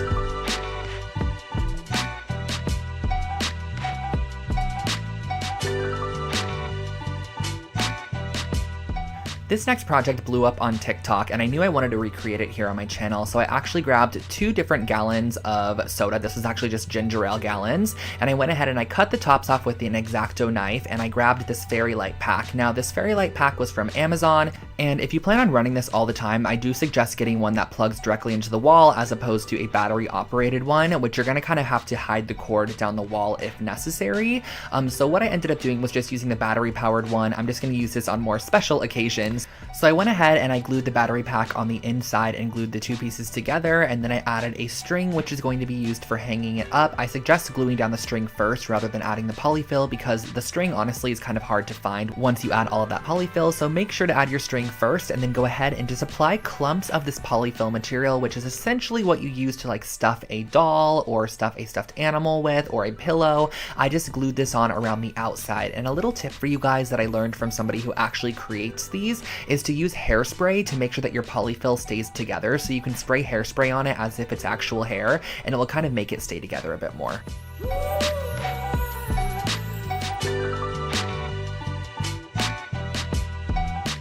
This is a really cute way how to make your very own Polaroid magnets for your fridge or any surface that you can add magnets to. So the first thing that I did was I actually went into my Photoshop application and I found a Polaroid image on Google, and I just duplicated it 8 times, and then I went to Pinterest and found a couple of images and just screenshot them into square shapes, just images that I personally liked. And I also did one of myself just to show you guys the different variations you can go for. I popped the images on the inside of each of the Polaroids there, and I printed it out as shown. And next what you're going to want to do is just cut them out using an X-Acto knife. So I just cut around all of the edges, making sure that each of my little Polaroids was its own image, and just kind of making sure to cleanly cut each of the Polaroid pieces, because we are going to be adding these onto a foam sheet next, which is kind of going to elevate them and just make them a bit more substantial. So I went ahead and I cut down different foam squares for each of our little magnets, and I glued on top of it our printed out piece of paper, and that really finishes off the base of our magnet. Super simple and very, very easy.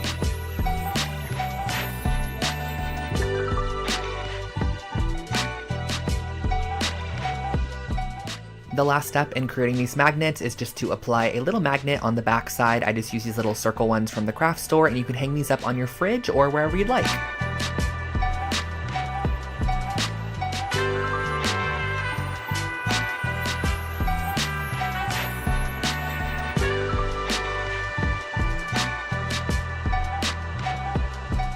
Here is another anthropology-inspired project that I saw online. It was about $60 to $100 per piece, so I picked up this woven placemat at Target for just under $5 and used a little bit of macrame cord, and I cut them into 6-inch strips and used a crochet hook to weave them on the outside of the entire ring of this placemat. This is just a very repetitive process of looping through our macrame cording around the entire exterior of this piece, trimming it once you're completely done, and then what you're going to actually do is unravel the entire strand of macrame cording. It's kind of like a rope, so it is pretty easy to go in there and kind of unravel it a little bit, and then you get the individual fibers, which I used a little pair of tweezers to just kind of brush out. And once you're completely done with that, you can again spray some hairspray on these if you want them to stand up a little bit more straight, add a loop on the back side to hang it on the wall, and that finishes off this wall decor.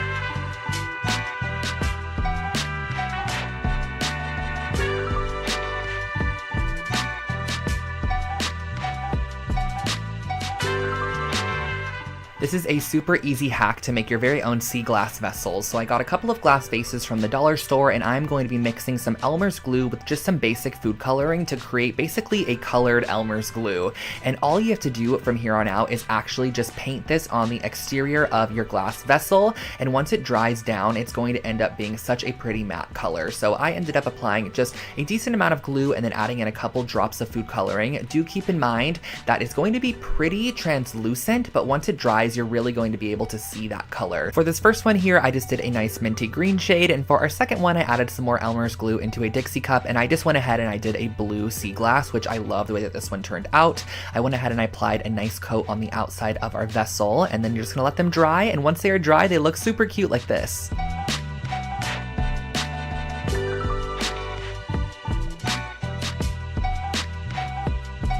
Back with another IKEA hacks, I'm going to be using this basket, which is the Sniddad basket from IKEA, and I'm going to also be using the Hema light cord. So the additional supplies are just a wire cutter and some hemp cord. So the first thing I wanted to do on this basket was actually remove the handles, because I want to turn it into a pendant light as opposed to a basket. So I just cut off these little raffia strands on the side there, pulled out the handle, which was just kind of nail gunned in. And once you have both of those handles removed, we're going to be flipping it over so that way we can create an opening on the bottom for our light cord. So I just went ahead and I actually cut diagonal across from each other out some of those little sections. So I went ahead and I cut this one out, I cut a little bit higher than that, and then directly across from that I did the same exact method of cutting them out. So I had 2 open holes here that I was then able to string my light cord through and kind of tie it onto that middle intersection and allow my light to hang in the middle and also me hang it from the ceiling there. So I just dropped through my light cord, wrapped it around, tied it on the inside there, as you can see, in just a simple little knot, and then then I strung it back out the top. That way I was able to hang it up. Just insert your light bulb and that finishes off this pendant light.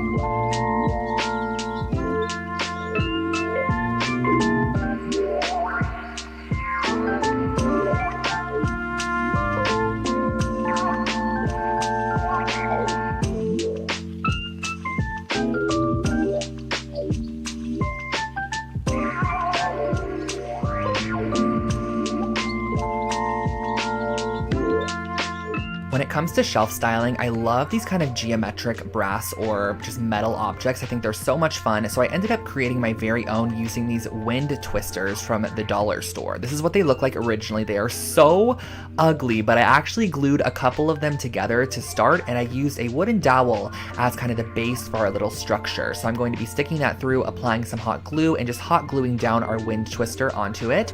But do not worry, we are not going to be leaving this rainbow. We're actually going to transfer it outside and spray the entire thing with a brass or whatever color spray paint you want to put on there. I ended up opting for brass just because I feel like it gave it a very kind of unique and cohesive look. And then of course we needed to create a base for our sculpture. So I got this little wood cube at Michael's, and I'm going to be covering it with some marble contact paper just to make it look a little bit more luxury and high end. And I just kind of did this how you would a present. I just cut off different edges and made sure it was nice and flush. Created another one, just a matte black box, to give you guys options so you can kind of see what it would look like. And once I had both of my box pedestal bases, I just drilled a hole down the center of them, which I could then go in and apply the stick with a little bit of hot glue so that our sculptures can stand up. So I piped in a decent amount of hot glue, pressed my stick on the inside, just made sure it was standing upright, and do not worry about this at all. It is super lightweight, so it's not going to topple over, and that finishes off our brass sculptural objects.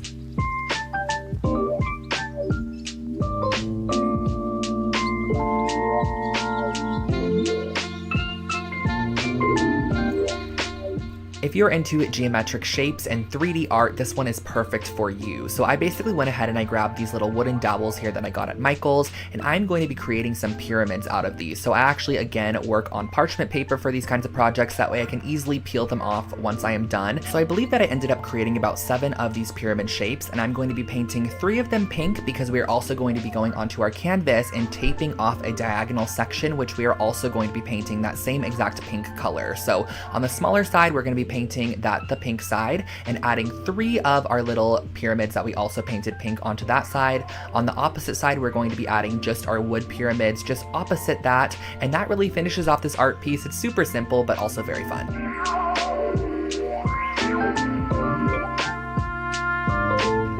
When the moon mirror became popular on TikTok, one of the most requested projects I created was this moon mirror. So I figured I'd go out and grab a circular shaped mirror, some joint compound, and get to work. So basically for this project, what you're going to want to do is kind of map out where you want your moon shape to be on the right side of your mirror there, and spread a decently thick amount of joint compound on that section. I probably did a 1/4 inch, but you can vary it and make it thicker in some sections. I believe that also gives it a little bit more texture. And next, what you could see me doing is actually going in with a sea sponge, and I'm going to go ahead and just create some nice texture throughout the area. And lastly, you're going to want to go in with a squirt bottle and just spray vigorously in spots to create craters in your moon. I used some paper towels to just absorb any excess water and went back in with my spatula just to smooth out some sections and add some more joint compound to other sections to kind of create an elevated look. You're going to want to let this dry overnight, and as the joint compound dries, it actually cracks a little bit, which I think gives even more texture and dimension to the moon shape. So what I'm going to be doing next is mixing up a little bit of brown acrylic paint with some white to create kind of an off-whitish color, which I'm going to go ahead and paint my entire moon shape with just to give it a full coat of one solid color. And then I'm also going back in with a little bit of diluted brown and just some other whites and spray paints, whatever I want to add in here just to kind of add texture, and that finishes off your moon mirror.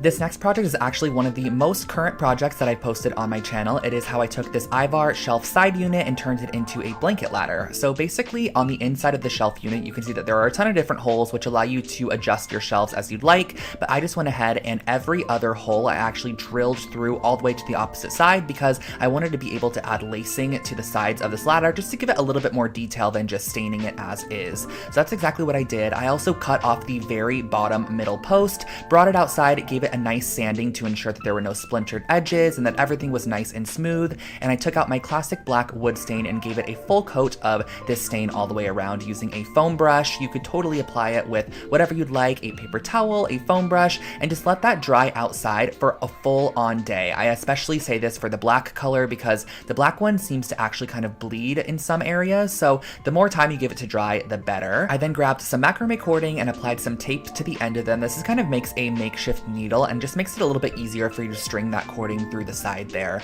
Now, all I did on either side was just create X's on both the outside and the inside, crossing over my macrame cord as I worked my way down to the bottom, and I just really like the way that this added a nice little detail to the side. I think it would also be really cute with some leather cording, and that finishes off your blanket ladder.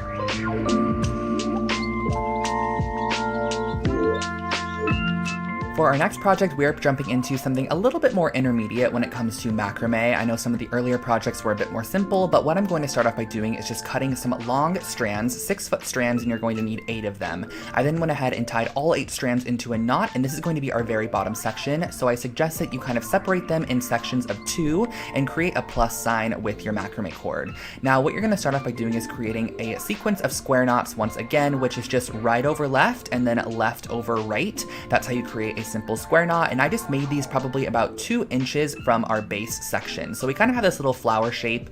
Then grabbing neighboring strands, you're going to do the same exact thing, creating a square knot with 2 neighboring strands about the same distance that you created with your first ones from the center knot, and just make sure that they're as even as possible. This will just make your macrame look a lot better in the end. I placed my bowl on top to get an idea of how much more I would need to macrame upwards, and for this next section, I probably went up about 6 inches and created another square knot here. So as you can see, applying my next round of square knots, and then we're going to be doing a little bit of macrame, which is basically just constant right over left, left over right to create these little sections, and that finishes off your macrame planter.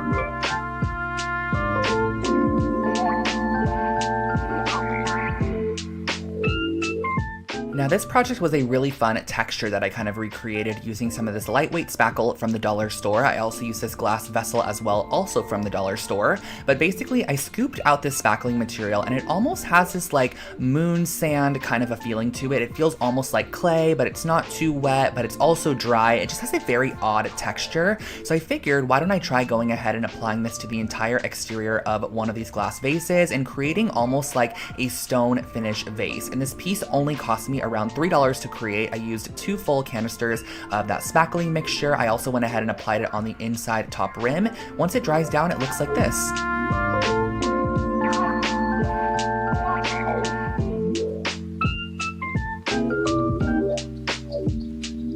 Tiled furniture has been super popular across TikTok and social media lately, but I wanted to downsize it for people that maybe are a little bit intimidated to create their own furniture piece, so we are going to be creating some tile coasters. I got these 2x2 square tiles from a shop in Los Angeles called Floor & Decor, and I cut them out into 2x2 sections to create a small little coaster, and I went ahead and adhered them to a piece of corkboard just because I felt like the cork would be a nice material to kind of sit on top of any tabletop, and the tile will not scratch it. So I adhered those down first on all of my coasters, and went ahead and make sure that they were nicely attached, and then cut them out using an X-Acto knife or a pair of scissors. I brought out some acrylic paint just to see how this would work on top of the tiles, and I can tell you guys it worked perfectly. All I did was 2 to 3 even coats of this acrylic paint on top of the tiles and also on the sides there. So this is my second coat that I'm applying on, using my heat tool to dry it down. And then what I actually did was went in with a Mod Podge hard coat and did 2 full coats of this hard coat across the entire top and sides of our coaster. This makes it water and weather resistant. And then I brought out my grout, which I've used in a lot of different projects that I've done tiling in the past. This is just a nice warm gray grout, so I applied it with my finger into the grout lines, just kind of evenly dispersing it, wiping away any of the excess, and then what I did in the end was I actually used a little bit of caulking and I just applied it to the sides to give it a nice clean finish, and that finishes off these coasters.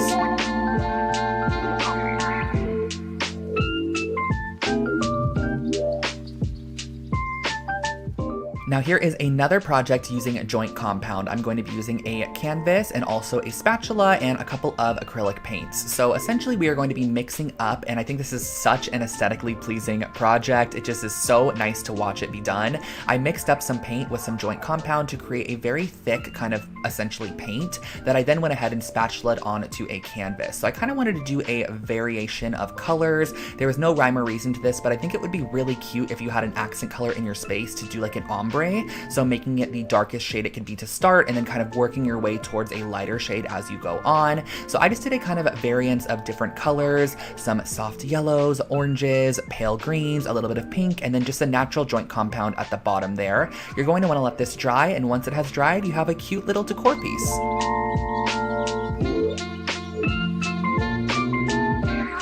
I think this next project is one of my favorite pillow DIYs that I've done on this channel. I think it just turned out so cute. I basically ended up using some of this wool roving yarn and cutting them into 3 strip sections because I'm going to be ending up braiding them and turning them into little pieces that we're going to be decorating on top of the pillow. So I started off by tying a knot and leaving just a little bit of a tail on there because we're actually going to be using that as a tassel in the future. And I'm just going ahead and doing a simple braid down this entire section here. Now you're going to need 6 pieces that are 14 inches braided length, and then you're going to need 2 sections that are 4-foot braided length. So once you have all of your strands created here, you're going to go ahead and start decorating your pillow. I'm going to be using Fabri-Tac adhesive, which is a fabric glue that works really great, and kind of following this pillow that I found on Wayfair, but it was $120, and I was like, we can easily create this for way less. I think this project ended up costing around $15 to create, and I used my Fabri-Tac to adhere down my little strips along the front of the pillow. Once I reached the end as well, I went ahead and I just tied them in a knot. That way I kind of had a little bit of a tassel hanging off the side of the pillow. And as you can see here, I'm cutting those tassel edges, and that really finishes off this pillow. It turned out so freaking cute in the end, and I think this is a really fun project.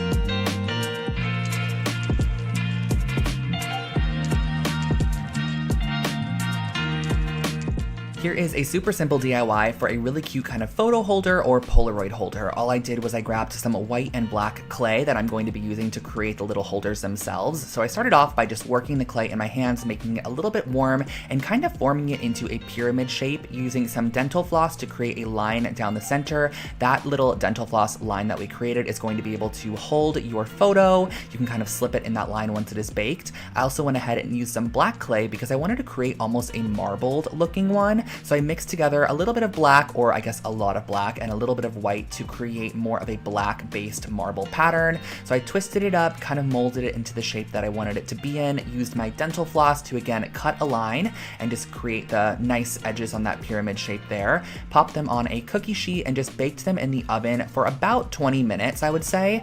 And then once they came out, you can add any additional details you would like on there as well. So I went ahead and wrapped one of them with some washi tape and used a little bit of my brass gilding paint to go ahead and paint the top of it as brass. Allow that paint to dry, and you can slip your photos or Polaroids in these and store them on a desk or shelf.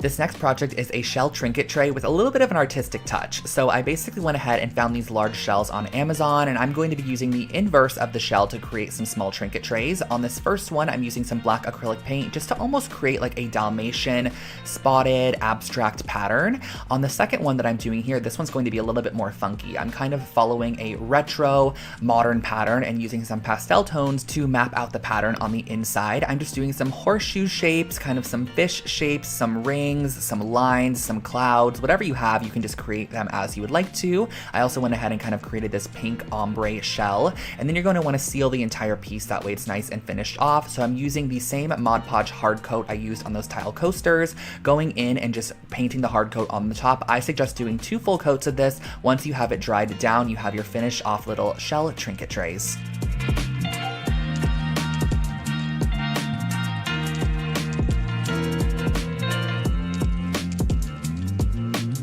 Whenever I would go to the dollar store, I would always see these hula hoops, and I finally picked one up and decided I'm going to be creating a DIY with this. So I ripped off the exterior pink and silver lining, and I spray painted the hoop black to start, and then I used these campfire skewers that are also from the dollar store, and I applied a little bit of wood stain to them. So using the early American wood stain, I just wanted to warm them up a little bit as they were kind of more on the yellow side, and then I used my industrial scissors to go ahead and cut these down to the lengths that I wanted them to be. These are basically going to be 2 different strips in the middle section that we are going to be applying some yarn to. So for our underside, we're going to be applying this more tan tone. So I did 2 to 3 strips per section and just kind of lark's head knotted it onto our dowel there. Moving on to the white section on top, I did the same exact thing with the white roving yarn, and I glued down the 2 different sections so that they overlaid each other, and also created this little section at the top that kind of created a triangle. And overall, I feel like it really just unified the piece as one. It kind of before just looked like I had some random yarn strands hanging there, but when I added that top piece, it really made the full section look like it was complete. I used a little bit of tape and a steamer to go ahead and steam my strands and cut them into a nice blunt cut, and that finished off our wall decor.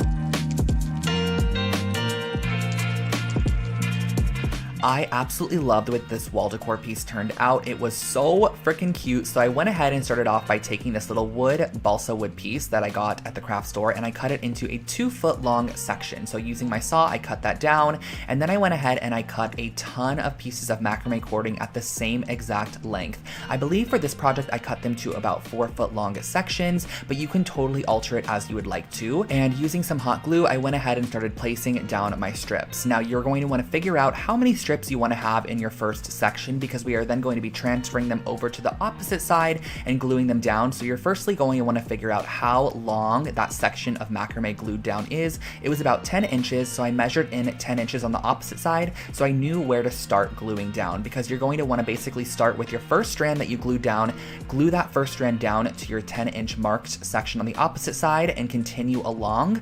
Once you have them all glued down, you can actually bring this over to a dye bath and give it a nice dip dye. So I started off with a light color, kind of dipping it all the way in, adding a bit more dye, dipping it partial way in, adding a little bit more dye, and then dipping it a little bit of the way in. And then once you are fully finished with this piece, you can let it dry, and that finishes off your ombre macrame wall decor.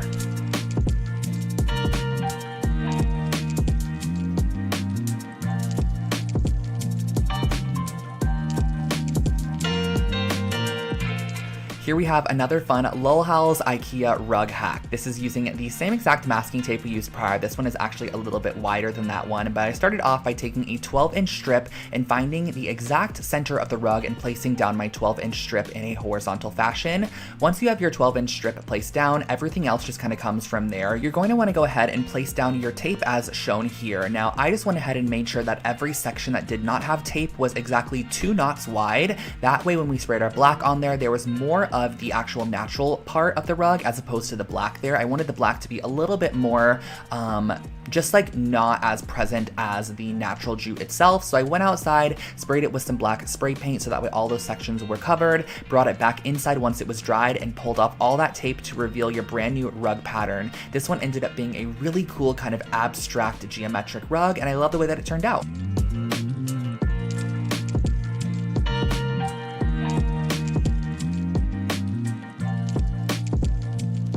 This was actually a project that I created out of need for this specific piece. I really wanted a cement tissue box holder, so I decided why don't I go ahead and create my own. So I went ahead and I mixed Mod Podge with cement mix. So my reasoning behind this was I felt like if I was just go ahead and mix up the concrete as you normally would with some water, it would probably just fall right off the exterior of our tissue box holder. So I went ahead and I mixed it up with Mod Podge to kind of create more of a pasty glue material, which I was then able to brush on top of this raw wood box, which I found at Michael's craft store. So I went ahead and I started by painting a generous coat of our cement paint on the outside here. I think this is a really great technique too, because you can really give anything a nice cement coat finish, like whether it be a table lamp or something thrifted, you can actually give it a pretty decent cement coat with some Mod Podge and some cement powder. Just let it dry and you're good to go.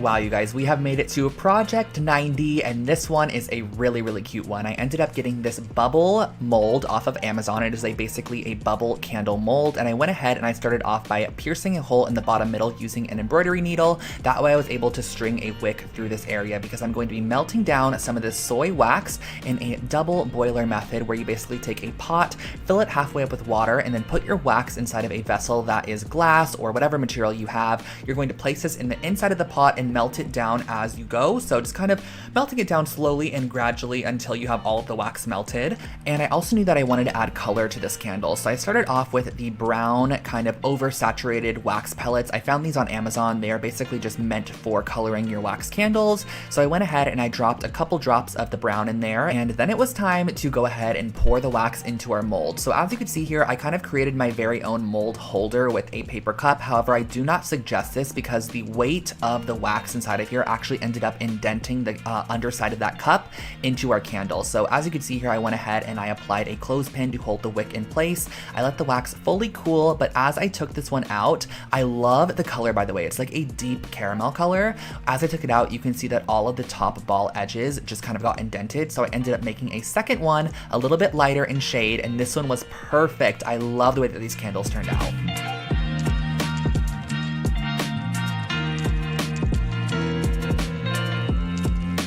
This next project is one that you might not believe is a dollar store based project, but it really is. I got this outdoor wooden picket fence from the dollar store. It was $1.99, and then I went ahead and I used my jigsaw to cut off all of the kind of pieces that were sticking off of the middle section, so you're ending up with a piece that looks like this. I then went ahead and grabbed some sandpaper just to sand down any of those cut edges to ensure they were nice and smooth, and I brought out once again my classic black Varathane wood stain to give this an entire coat of this classic black stain. Now, the thing I liked about this piece in particular is I think it had a finish on it, so it kind of didn't soak in some of the stain, but it allowed you to see some of that wood grain a little bit better, which I loved. So I soaked this piece of raffia cane material in water for about 20 minutes, and then I cut it down to the width of our piece. I'm going to be stapling this to the back side so that you can actually see that woven cane through the little openings on the front side. So using a staple gun, I stapled all the way across the bottom there. I then pulled it taut and stapled across the sides and across all the little middle posts as well.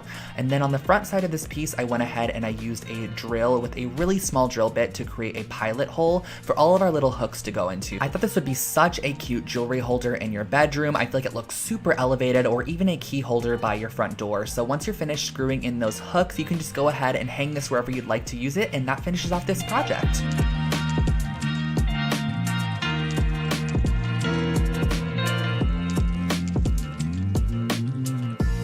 This is a really fun kind of artistic, artsy hack on upcycling old prints that you might not like anymore, or old art in general. This is also a great way to take thrifted art and just make it look so much more interesting. So what I actually did was taking the entire art piece in the frame itself, I went ahead and I taped off a diagonal section and then taped off any area that I didn't want my spray paint to hit.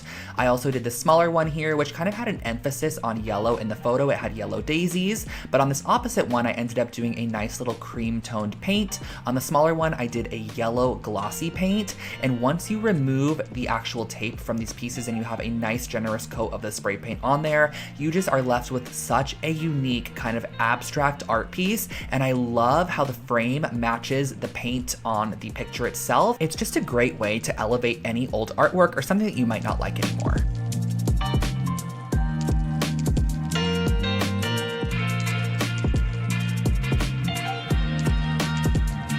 For our next project, I'm going to share with you guys how to make some really cute cement or concrete planters. So I started off with some of this cement mix. Now, this is not the cement mix I currently use. This one has so many large rocks in it. I actually suggest getting the pre-sifted cement mix that comes in the tub from Lowe's or Home Depot. And what I ended up doing was just mixing this with water and turning it into the consistency that I want it to be, and then pouring it into a foam cup, which is going to be the mold for our planter. Now, pressing inside of that foam cup, I am applying a little kind of solo shot glass. which you're going to want to weigh down with a couple of rocks or heavy stones. That way it sits in the middle of your cup and allows it to dry, and this is going to be the mold base for your piece. So once it has fully dried, you could remove that inner solo cup. You have your little place that you're now going to put your plant inside of, and you can also cut away the foam cup from the exterior. I can definitely say that foam cups really create a beautiful mold for any project. It's very, very smooth in the end, and I like the finish that it gives. So sanding that top rim just to kind of give it a finished off look,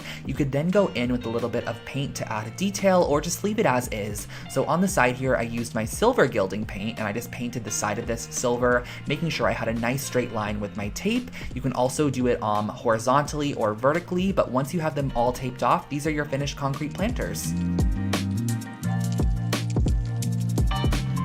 If you're in need of a boho pendant light, I have you covered with this IKEA hack. I basically ended up using 2 of these wooden bowls that you could find in the kitchen section with a large hole drill bit, because we are going to be drilling through the exact center of both of these bowls, both the large one and the small bowl. And next what you're going to want to do is go ahead and start stringing some wooden beads onto a jute cord, or whatever cord that you have that kind of matches the color tone of your bowls there. So to get our pendant shape, I'm actually going to be gluing the bowls on the outsides together. So as you can see, it's kind of creating this almost very, I guess, light shape. I feel like this is a very kind of mod light shape.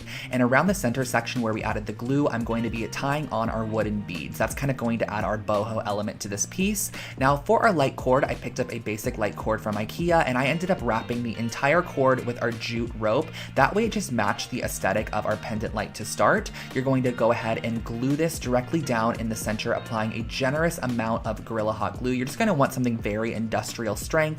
That way you can press this down in the center. Now on the underside, you're going to want to also apply on this piece, which kind of just finishes it off and makes it look a little bit more finished. And then pop your bulb in and you are good to go.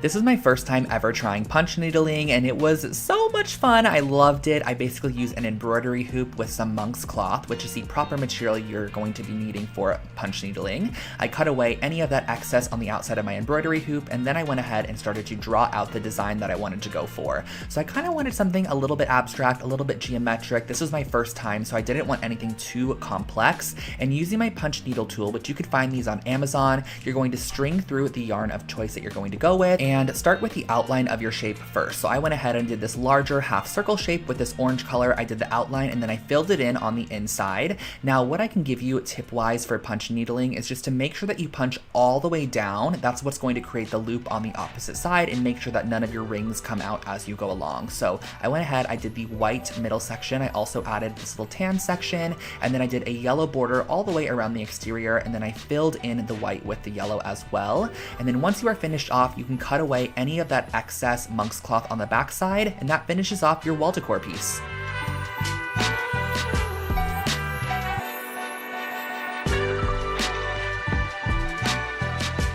This next project is another super old project on my channel, one of the first DIYs that I ever created, and I wanted to create a little leaning ladder that kind of allowed you to display some of your decor or whatever you wanted to place on here. So I went to the hardware store and I got some wood cut down to the sizes featured in that first frame there, and basically I brought this outside and used nails to nail it together. Now if I was to be recreating this project currently, I would 1000% probably be using either wood glue and some screws, or just screws. I don't suggest using nails for this project, but that is how I went ahead and did it. I just went ahead and I nailed directly through the shelves on my piece along with the side there. Nailed 2 nails into each section, and I just moved my way along, placing shelves where I wanted them to go and using 2 nails to secure them into place. Super simple and easy, and I styled it like this.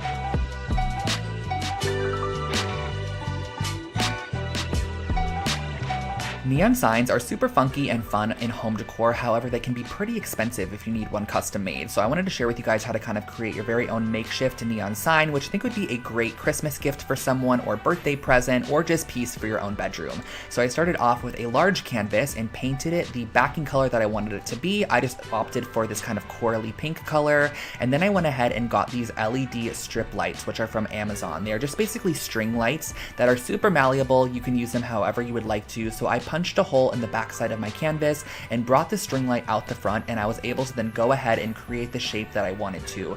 Now, I suggest going ahead and tracing out the design you want to go with first. That way you can go ahead and just use super glue to adhere it down. And I do suggest using super glue. It holds down the LED strip in literally a matter of 1 second. And once you finish off a desired section like the word hello, you can actually pull your light strip through the back side and then have it come up through a new section if you do want more LED on the front side. So I created a little border on the bottom, and I used a little bit of my pink paint just to go in and kind of cover up any of those super glue remnants because they are a little bit glossy. I taped my battery pack on the back side, and that finishes off your DIY LED sign.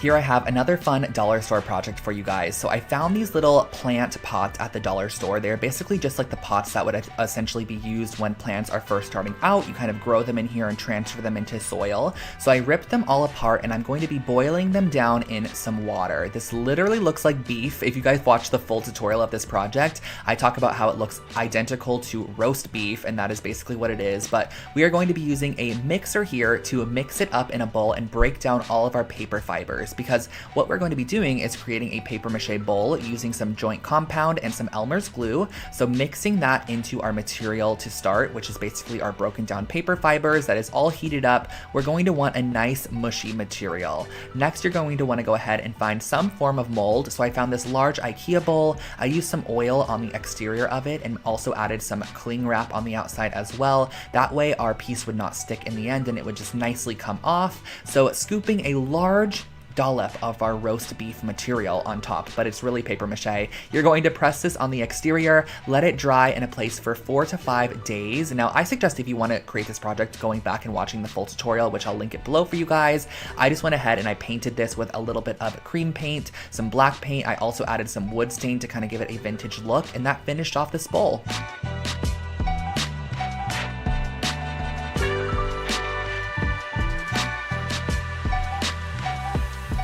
Project 99 is another oldie but goodie, you guys. I'm going to share with you how to create a cute little jewelry holder using some cement mix. So starting off, I'm mixing up my cement as I normally would with some water to create the consistency that I want to go for. I am then going to be pouring this about 3 inches deep into an oatmeal container. You can really use whatever you want for this project, but I found the oatmeal container worked perfectly. And as you can see, the next step is I'm going to be placing in a paper mache cone, which I'm going to press down into my cement mixture. That way, once it fully dries, it's kind of sealed on the inside of the cement and you can pull it away, and you're going to have your paper mache cone just stuck down in the middle there. Using a little bit of sandpaper, I went ahead and sanded down the edges to make sure that they were nice and clean. But this is how I created a really cute like bracelet or ring holder for your bedroom.